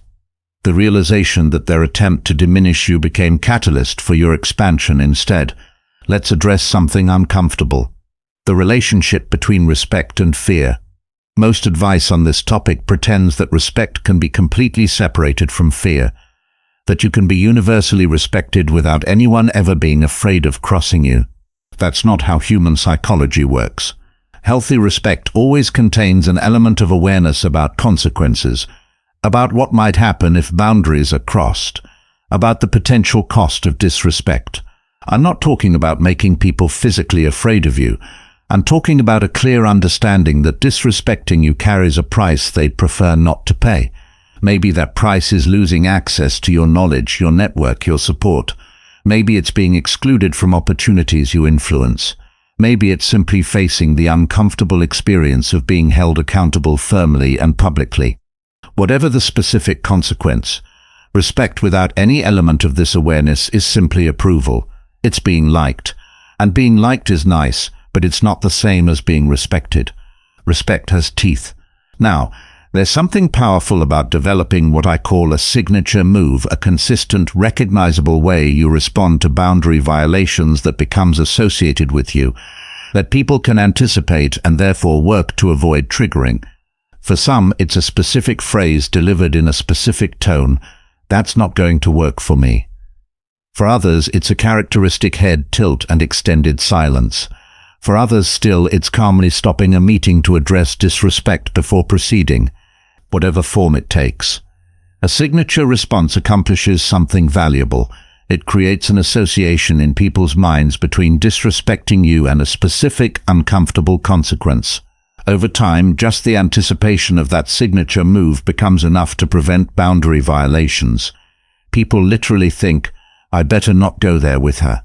Remember what happened last time. That's respect being institutionalized in your environment. That's the creation of a new normal where testing your boundaries isn't worth the predictable outcome. Let's talk about something deeply personal. The voice in your head during this process. The one that whispers you're overreacting, that you should just let it go. That demanding respect will cost you relationships you can't afford to lose. That voice isn't wisdom, it's fear. It's the accumulated programming of every time you were taught that keeping peace was more important than keeping your dignity. that being liked was more valuable than being respected, that others' comfort should come before your boundaries. That voice will get louder before it gets quieter. It will tell you that standing firm is selfish, that enforcing consequences is petty, that transforming how others treat you is somehow wrong or arrogant. Recognize these thoughts for what they are: the death throes of your old patterns, the resistance that always comes before true change, the final attempt of your comfort zone to pull you back into familiar discomfort rather than unfamiliar growth. Push through it. The discomfort is temporary. The respect you're building is permanent. Now, about strategic alliances. Most people think rebuilding respect is a solo journey, that it's all about your individual strength, boundaries, and actions. It's not. It's also about who stands with you, who aligns with you, who includes you in their circle of respect. Start building relationships with those who are already respected in your environment, not in an obvious, desperate way, but through genuine value exchange, through authentic connection around shared interests, through becoming genuinely valuable to people who themselves command respect. When you're associated with those who are respected, when you're included in their conversations, their projects, their social circles, something transfers. A portion of the respect they've established extends to include you. This isn't about using people. It's about creating genuine value alignment with those who have already established the dynamic you're working to build. Think of it as respect by association. It's a shortcut, yes, but a legitimate one when done through authentic connection rather than manipulation. Remember this: the journey from humiliation to commanding respect isn't linear. There will be setbacks, moments where old patterns resurface, days where that inner voice of doubt screams louder than your resolve. These moments aren't failures, they're calibration points. They show you exactly where your new patterns need strengthening, where your old triggers still hold power, where additional focus is required. Use them as precise data rather than evidence of failure. Each setback reveals exactly where to direct your energy next. The ultimate measure of success isn't perfection in maintaining your new patterns. It's resilience in returning to them quickly when you temporarily lose your way, because that's what separates those who permanently transform after humiliation from those who briefly react and then return to old patterns. Not the absence of mistakes, but the speed of recovery when they occur. What do you remember about the last person who truly intimidated you? Not someone you feared, but someone who commanded your genuine respect. Someone who made you think twice before challenging them. I bet it wasn't their size, their volume, their aggression. It was their certainty, their unshakable belief in their own worth. The way they carried themselves like their boundaries were natural laws rather than personal preferences. That certainty, that's what you're developing now. Not arrogance, not ego, but bone-deep conviction about your value and how you deserve to be treated. The thing about certainty is, you can't fake it. People sense the difference between genuine conviction and performance, between someone who's truly grounded in their worth and someone who's putting on a show of confidence. So how do you develop real certainty when your confidence has been shattered by humiliation? You start with small, private acts of self-respect. Commitments you make to yourself and keep regardless of external validation. Boundaries you maintain even when no one is watching. Standards you uphold even when they're inconvenient. These private victories create a foundation of trust with yourself, and that self-trust, that's the bedrock of the certainty others will eventually feel radiating from you. Because here's what most people miss about commanding respect. It's not primarily about what you do when someone challenges you. It's about the energy you project that prevents most challenges from happening in the first place. When your certainty becomes palpable, when it's evident in your posture, your voice, your eye contact, your unhurried movements, people feel it before you ever say a word. They sense that testing your boundaries would be unpleasant, consequential, not worth the potential cost. That's prevention rather than reaction. That's the energy that surrounds truly respected individuals. Now, let's talk about criticism. After you've been publicly humiliated, your relationship with criticism changes. You become hypersensitive to it. You see potential attacks everywhere. You brace for the next humiliation constantly. This hypervigilance is natural, but it's also exhausting, and it signals weakness to those around you. The person who flinches at every raised voice, every direct question, every minor critique, they're broadcasting vulnerability. You need a new relationship with criticism. One that separates legitimate feedback from attempts to diminish you. One that allows you to receive the former calmly while immediately addressing the latter. When someone offers criticism, pause. Take a breath. Ask yourself, is this person trying to help me improve, or are they trying to establish dominance?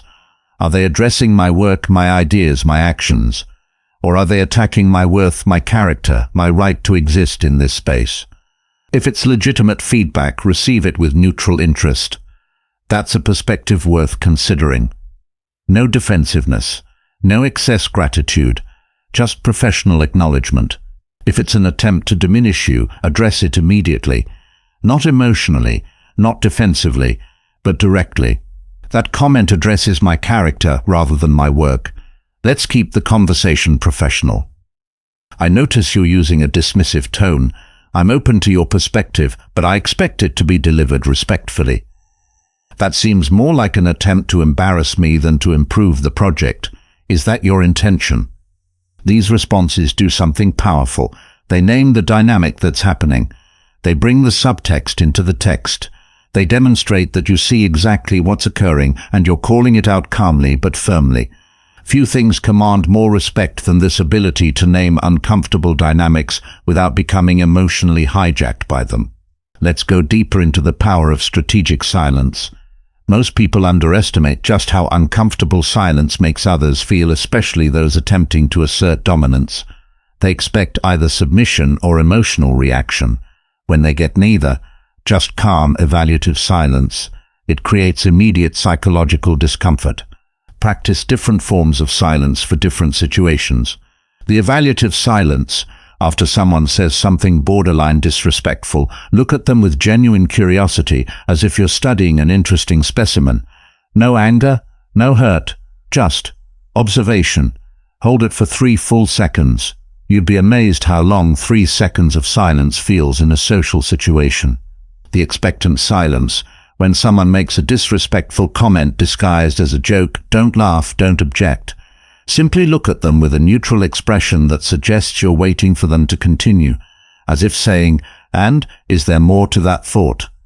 This puts them in the uncomfortable position of either explaining their joke, which never goes well, or backing down. The decisive silence, after you've stated a boundary clearly, offer no further explanation, no justification, no softening. Simply state your line and then stop talking, even if the silence stretches uncomfortably. This communicates that your boundaries aren't up for debate or negotiation. These different forms of silence accomplish something critical. They put you in control of the conversational rhythm. They make others adjust to your tempo rather than you rushing to fill the void. That alone shifts the power dynamic noticeably. Now, about your internal dialogue during this process. The voice in your head that narrates your experiences, interprets others' actions, and ultimately shapes how you feel about yourself. After humiliation, this voice often becomes your worst enemy. It replays the incident endlessly. It catastrophizes about future interactions. It whispers that everyone is thinking about your humiliation, judging you, waiting for you to fail again. This voice lies. Start interrupting these thought patterns with a crucial question. Is this thought helping me rebuild respect, or is it keeping me trapped in humiliation? If it's not serving your goal of rebuilding respect, replace it. Not with toxic positivity or denial of reality, but with strategic questioning. What if this humiliation was actually removing people who don't deserve access to me? What if this is showing me exactly what needed to change in how I allow others to treat me? What if the person who humiliated me actually did me a favor by revealing themselves before I invested more in that relationship? These reframing questions aren't about pretending you weren't hurt. They're about extracting value from the experience rather than just pain. They're about using what happened as data for strategic decisions rather than just emotional wounds. Let's address something specific that often happens when you start commanding more respect. The strategic escalation by those who benefited from your previous lack of boundaries. when you start changing how you allow others to treat you, when you begin holding boundaries, when you stop accepting disrespect. There's often a period where certain people will actually increase their attempts to put you back in your place. They'll test your new boundaries deliberately. They'll escalate their disrespect temporarily. They'll try to provoke an emotional reaction that validates their perception of you as lesser, as easy to dominate, as safe to disrespect. This is the most critical moment in your transformation, the crossroads where many people abandon their new patterns and revert to old ones, where the discomfort of holding firm feels greater than the discomfort of surrendering your dignity. Push through it. This escalation isn't evidence that your new approach isn't working. It's evidence that it is working, that it's threatening established dynamics, that it's forcing recalibration. And most importantly, it's temporary. When your new boundaries prove consistent, when your consequences prove real, when your transformed presence proves permanent, the testing stops, the new normal establishes itself. But only if you hold firm through the testing phase. I want to talk about something most people never consider, the relationship between respect and mystery, between being respected and being completely known. After humiliation, there's often a tendency to over-explain yourself, to try to make everyone understand your side, your perspective, your feelings, your justifications. This comes from a natural place, the desire to be seen accurately, to be understood, to have your full context considered. But paradoxically, this often diminishes respect rather than enhancing it. The most respected people in any environment maintain a certain inscrutability, a sense that there's more beneath the surface than what's immediately visible, that you're seeing just the tip of the iceberg of who they truly are. Start cultivating this quality by revealing less, not more, by being more selective about which parts of yourself you share and with whom, by becoming comfortable with people not having complete information about your thoughts, feelings, plans. This isn't about being fake or deceptive. It's about understanding that partial information often creates more respect than complete transparency. When people can't fully predict you, when they sense there's depth beyond what they can see, when they realize they don't have all the information needed to categorize you neatly, that uncertainty creates a form of respect that comes from not fully knowing where your boundaries and capabilities end. There's something almost unsettling about a person who responds to humiliation with calculated precision instead of emotional reaction. Someone who doesn't get louder, doesn't get defensive, doesn't flee the scene, but instead gets quieter, more focused, more strategic. That unpredictability, that's what keeps people awake at night. When someone humiliates you and you respond with tears, with anger, with pleading, they feel a sense of completion, of closure. They know exactly where they stand with you. They can file the interaction away and move on. But when you respond with calm observation, with that slight head tilt and evaluative gaze, with that small, knowing smile that suggests you're seeing more than they intended to reveal, you deny them that closure, that certainty about where they stand. And humans, we crave certainty. We need to know if we're safe or in danger, if we've created an enemy or neutralized a threat. When you deny someone that certainty after they've attempted to humiliate you, you create a psychological splinter in their mind that they can't easily remove. Start practicing the minimal response. When someone takes a shot at you, whether it's a subtle dig, a backhanded compliment, or an outright attempt to embarrass you, respond with approximately 30% of the emotional intensity they expect. If they expect anger, give them mild disappointment. If they expect hurt, give them detached curiosity. If they expect submission, give them neutral evaluation. This 30% response is deeply unsettling because it's enough to acknowledge that yes, you noticed their attempt, but not enough to give them the emotional payoff they were seeking. Then, walk away with that same controlled energy. No stomping off, no obvious anger, just a deliberate exit that suggests you have more important matters to attend to, more interesting people to engage with. When you deny people the expected emotional response to their disrespect, you deny them power over your emotional state, and that paradoxically gives you power over the interaction. Now, let's talk about something that frightens most people, the calculated consequence delivered long after the initial disrespect. the strategic response that comes when the humiliator has forgotten their offense. But you haven't. This isn't about holding grudges. This is about teaching lasting lessons about how you are to be treated. When someone humiliates you publicly, make a mental note, not with anger, but with clarity. File it away with the precision of someone documenting a business transaction. Then, wait, continue engaging with them normally. Give no indication that anything has changed. And then, when an opportunity presents itself, weeks or months later, withhold something they need that only you can provide. Information, connection, support, opportunity. Not with malice, not with announcement, just with quiet unavailability. I wish I could help with that connection, but I'm not comfortable making that introduction. That information isn't something I'm at liberty to share right now. Unfortunately, I won't be able to support that initiative.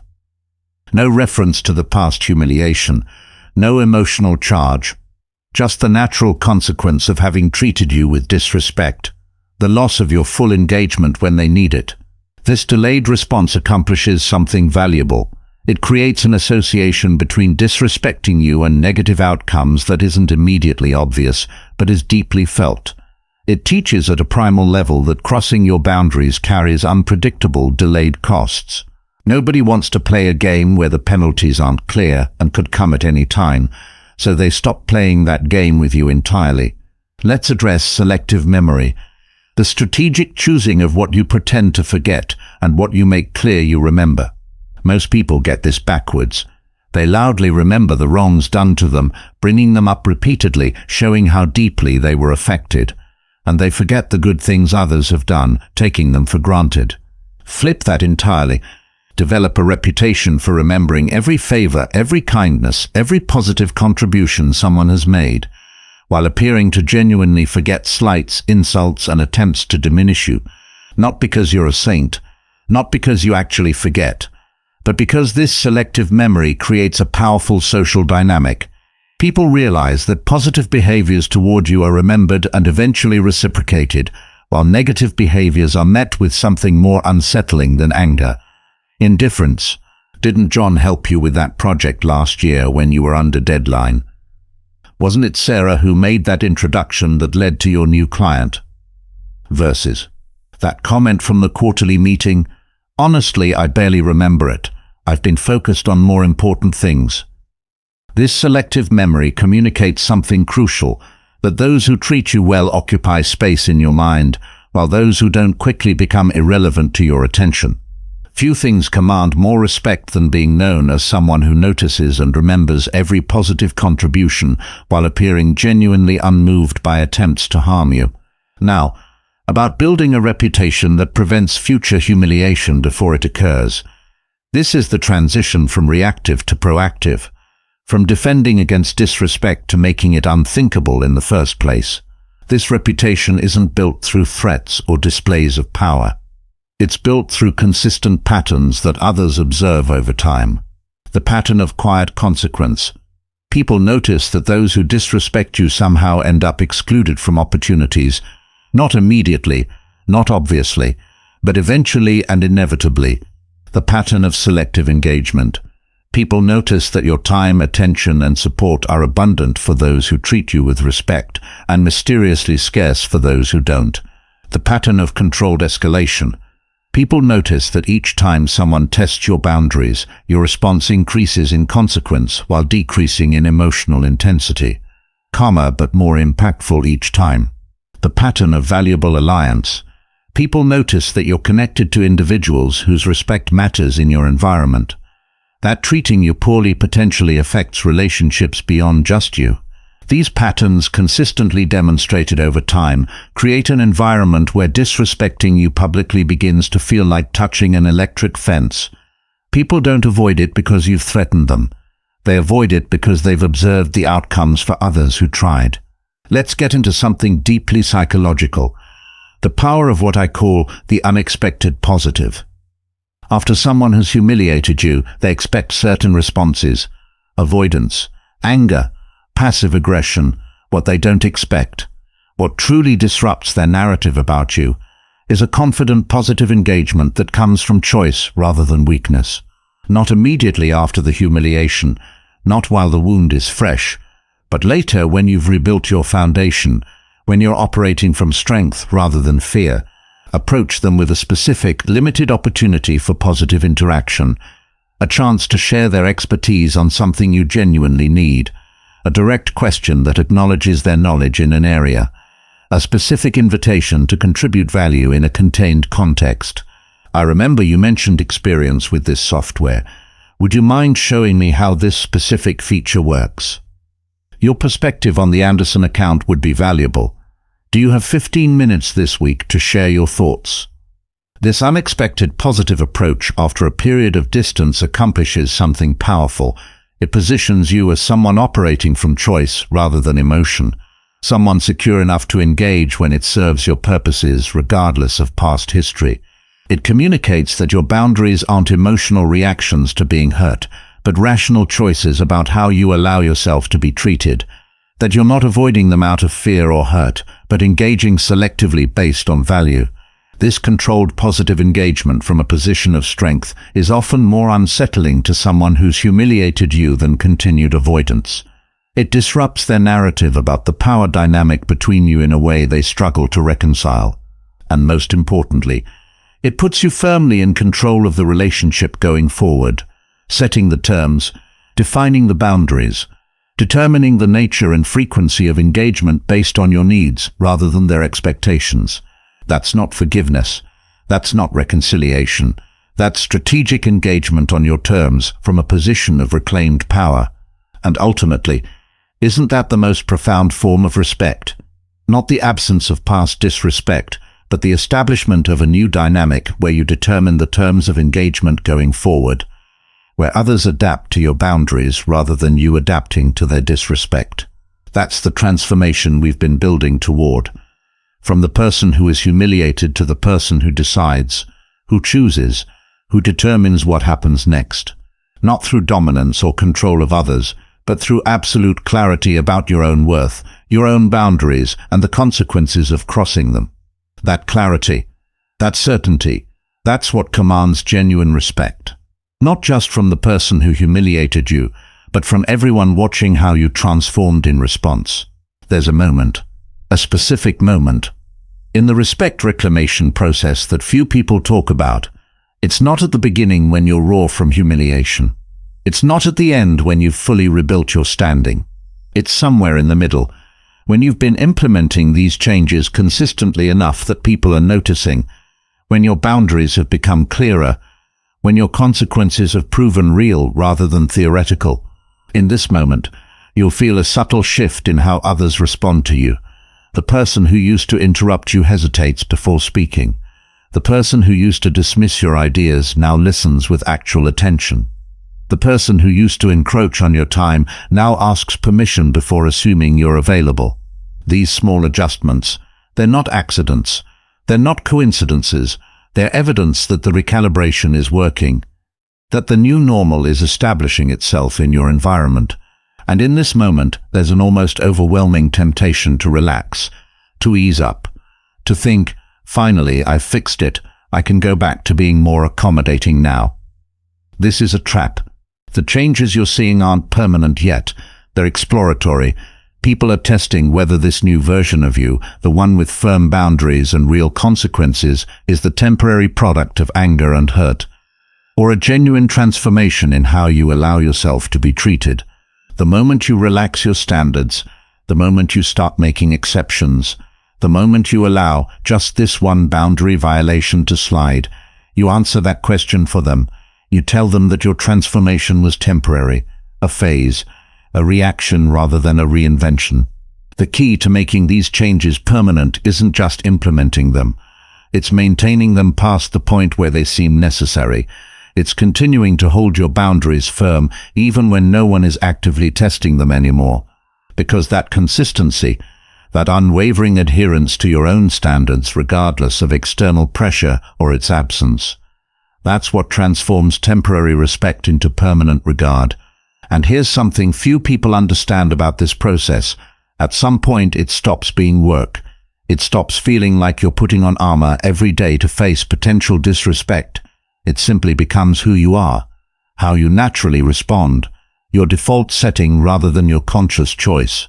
That integration, that's the final phase of transformation, when respecting yourself becomes as automatic as breathing, when maintaining your boundaries feels more natural than abandoning them, when commanding respect from others becomes the inevitable result of how you move through the world, rather than a deliberate strategy you're implementing. Now, let's talk about something specific, the hierarchy of responses to boundary violations. Not all disrespect is created equal, and your responses shouldn't be either. You need a calibrated system that matches your response to the severity of the violation. For minor boundary tests, interruptions, slight dismissals, small encroachments on your time or space, the minimal response is often most effective. The raised eyebrow, the brief pause, the direct but controlled, "I wasn't finished speaking." For moderate violations, public contradiction, taking credit for your work, obviously inappropriate comments, more substantial responses become necessary. The direct naming of the behavior, the clear statement of expectation, the specific consequence if it continues. For severe violations, public humiliation, character assassination, deliberate sabotage, the response must be proportionally significant. The immediate disengagement, the formal documentation, the involvement of appropriate authorities, the permanent reassessment of that relationship. This hierarchy accomplishes something critical. It demonstrates that your responses aren't emotional reactions, but calibrated consequences, that you're not overreacting to minor infractions or under-responding to major ones, that your boundaries have nuance, precision, and most importantly, predictability. People respect what they can predict. When others know exactly where your lines are and what happens when they cross them, they make better decisions about how to engage with you, not out of fear, but out of clarity. Let's address something that many people struggle with during this process, the feeling that commanding respect makes you less likable, less approachable, less nice. And the truth is, it might, at least temporarily, at least with certain people. There will be those who preferred the version of you that didn't have firm boundaries, that laughed off disrespect, that was always available regardless of how they treated you. They may describe your transformation in negative terms, call you difficult, high maintenance, cold. This discomfort isn't evidence that you're doing something wrong. It's evidence that you're disrupting patterns that benefited them at your expense. The deeper truth is this: respect and genuine liking aren't opposites. They're companions. The people who truly value you, not just what you do for them, but who you actually are, will find your boundaries refreshing rather than restrictive, your self-respect attractive rather than off-putting, your standards clarifying rather than confusing. You may end up being liked by fewer people, but the ones who do like you will like the authentic you, the one with boundaries and standards and expectations about how you're treated. And that genuine connection is worth infinitely more than the superficial approval of those who only liked you when you didn't require respect. Now, about maintaining your composure when old triggers get activated, when someone says something that echoes the original humiliation, when you feel that familiar flush of shame or surge of anger rising up. Most people think controlling these reactions is about suppressing them, pushing them down, hiding them. It's not. It's about creating space between the trigger and your response, a gap where you can choose rather than react. When you feel those emotions rising, silently name them to yourself. This is shame coming up. This is anger arising. This is my nervous system responding to a trigger. This naming creates critical distance between you and the emotion. It prevents complete identification with the feeling. You're not an angry person, you're a person experiencing anger. You're not a humiliated person, you're a person experiencing the memory of humiliation. From that small space of awareness, you can choose your response rather than being hijacked by your reaction. Maybe you choose to maintain silence until the intensity passes. Maybe you choose to name the dynamic directly. Maybe you choose to exit the situation briefly to regain your center.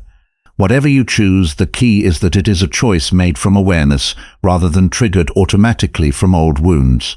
This ability to create space between trigger and response, between feeling and action, is perhaps the most powerful skill you can develop in the process of reclaiming respect, because it demonstrates to others and proves to yourself that while you may still feel the echoes of past humiliation, those feelings no longer control how you respond, how you engage, how you show up in the world.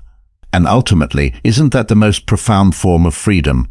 Not the absence of triggers or challenging emotions, but the ability to choose your response to them, to determine your own actions based on your values and standards rather than your wounds and fears.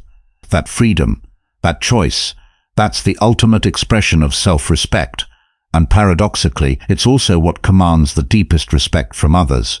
Not the person who never feels hurt or anger, but the person who feels it all and still chooses their response with intention, with clarity, with alignment to their deepest values. That's who you're becoming. Not despite the humiliation you experienced, but because of how you chose to transform in response to it. Respect isn't just earned. It's claimed. It's taken. Sometimes, it's even seized from the hands of those who tried to strip you of it.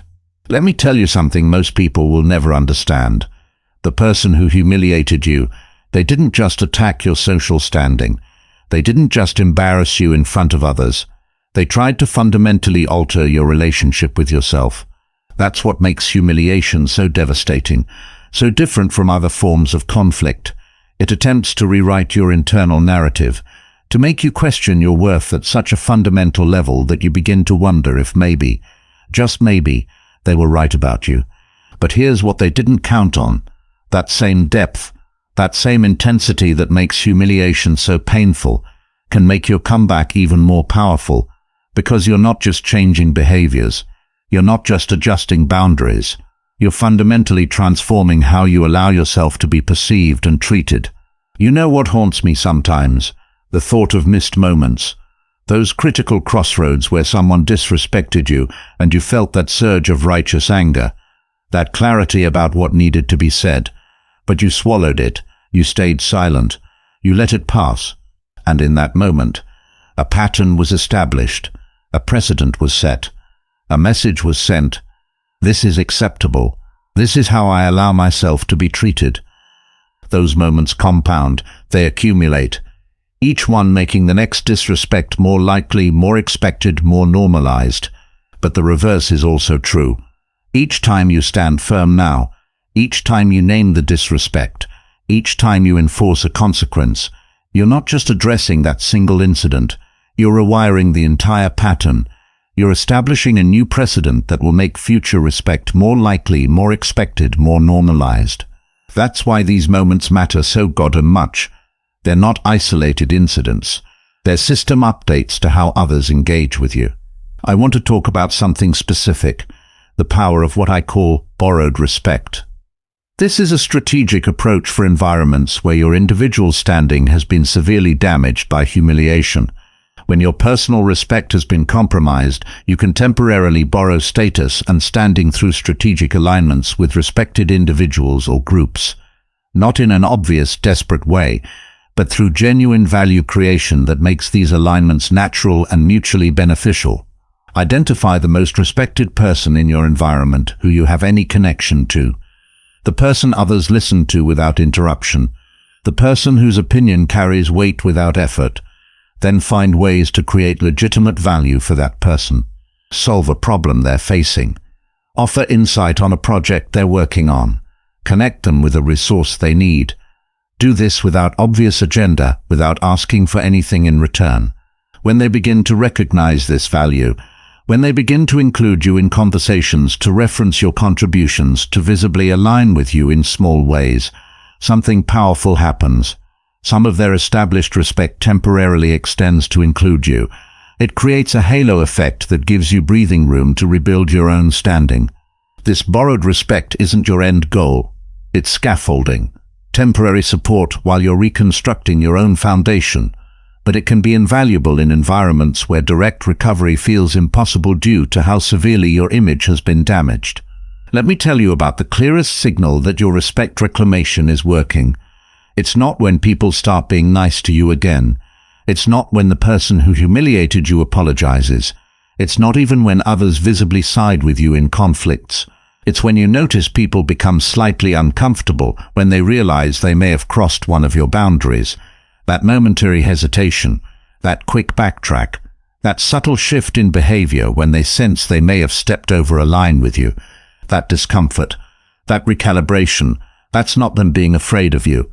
It's them respecting your boundaries enough to adjust their behavior when they realize they may have violated them.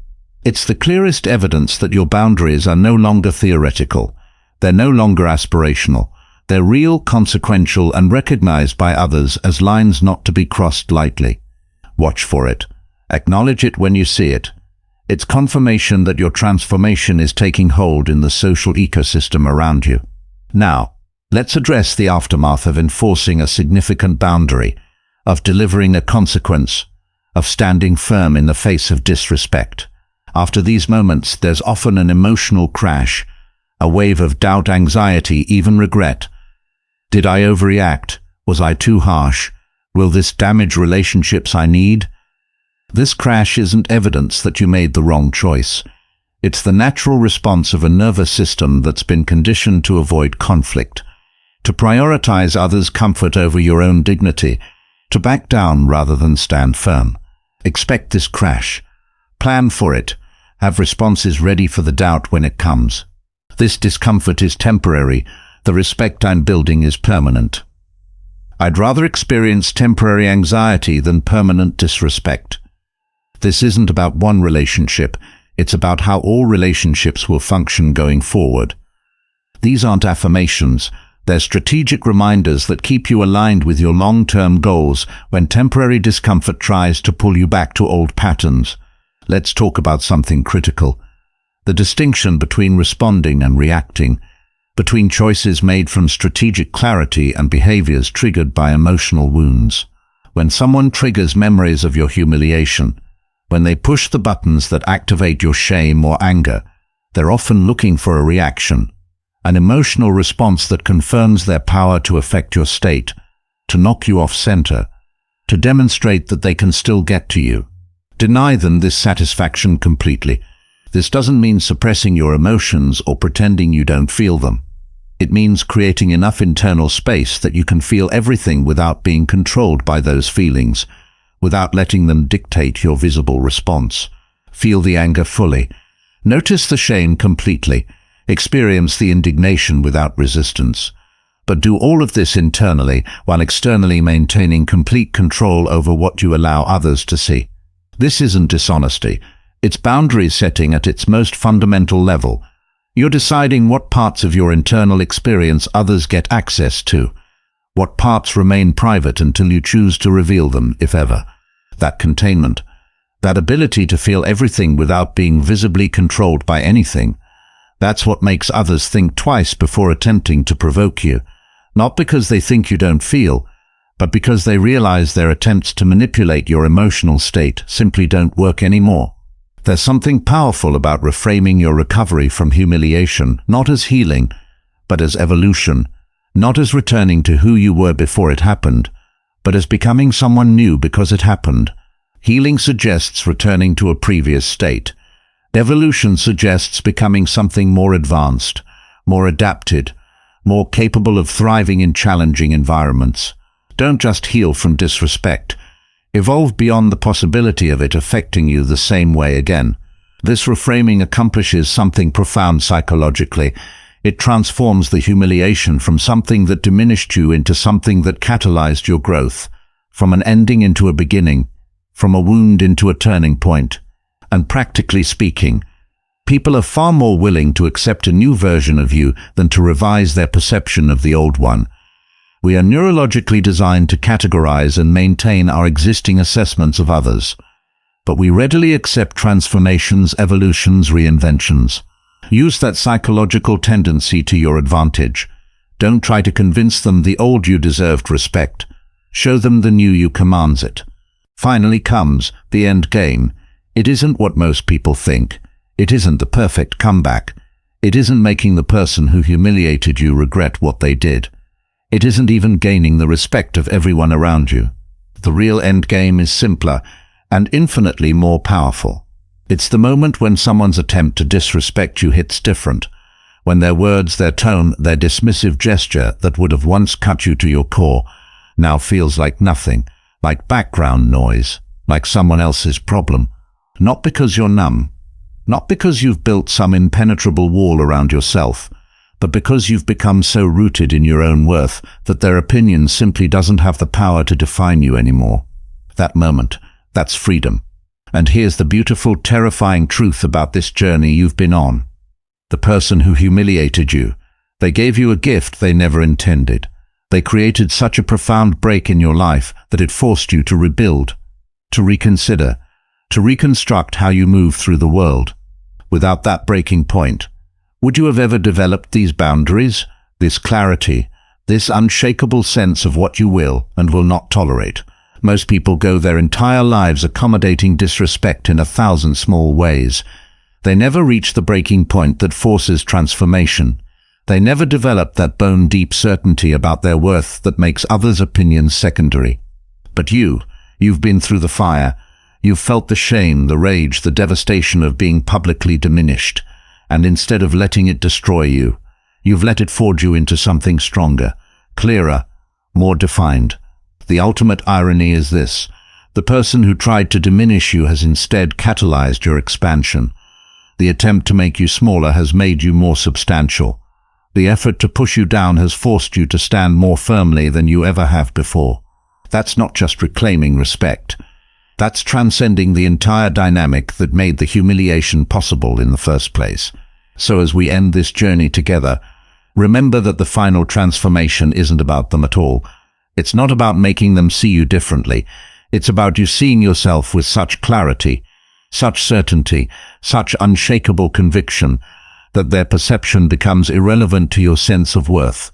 They tried to write your story, to define who you are to others and to yourself, but they discovered something they didn't expect. The pen was never theirs to hold. It was always yours. And now, you know it. That's the end game, not respect from others, though that will come, but the unshakable certainty that your worth is not determined by their perception, that their attempt to humiliate you revealed their limitations, not yours. That's not just victory, that's transcendence, and you've already begun.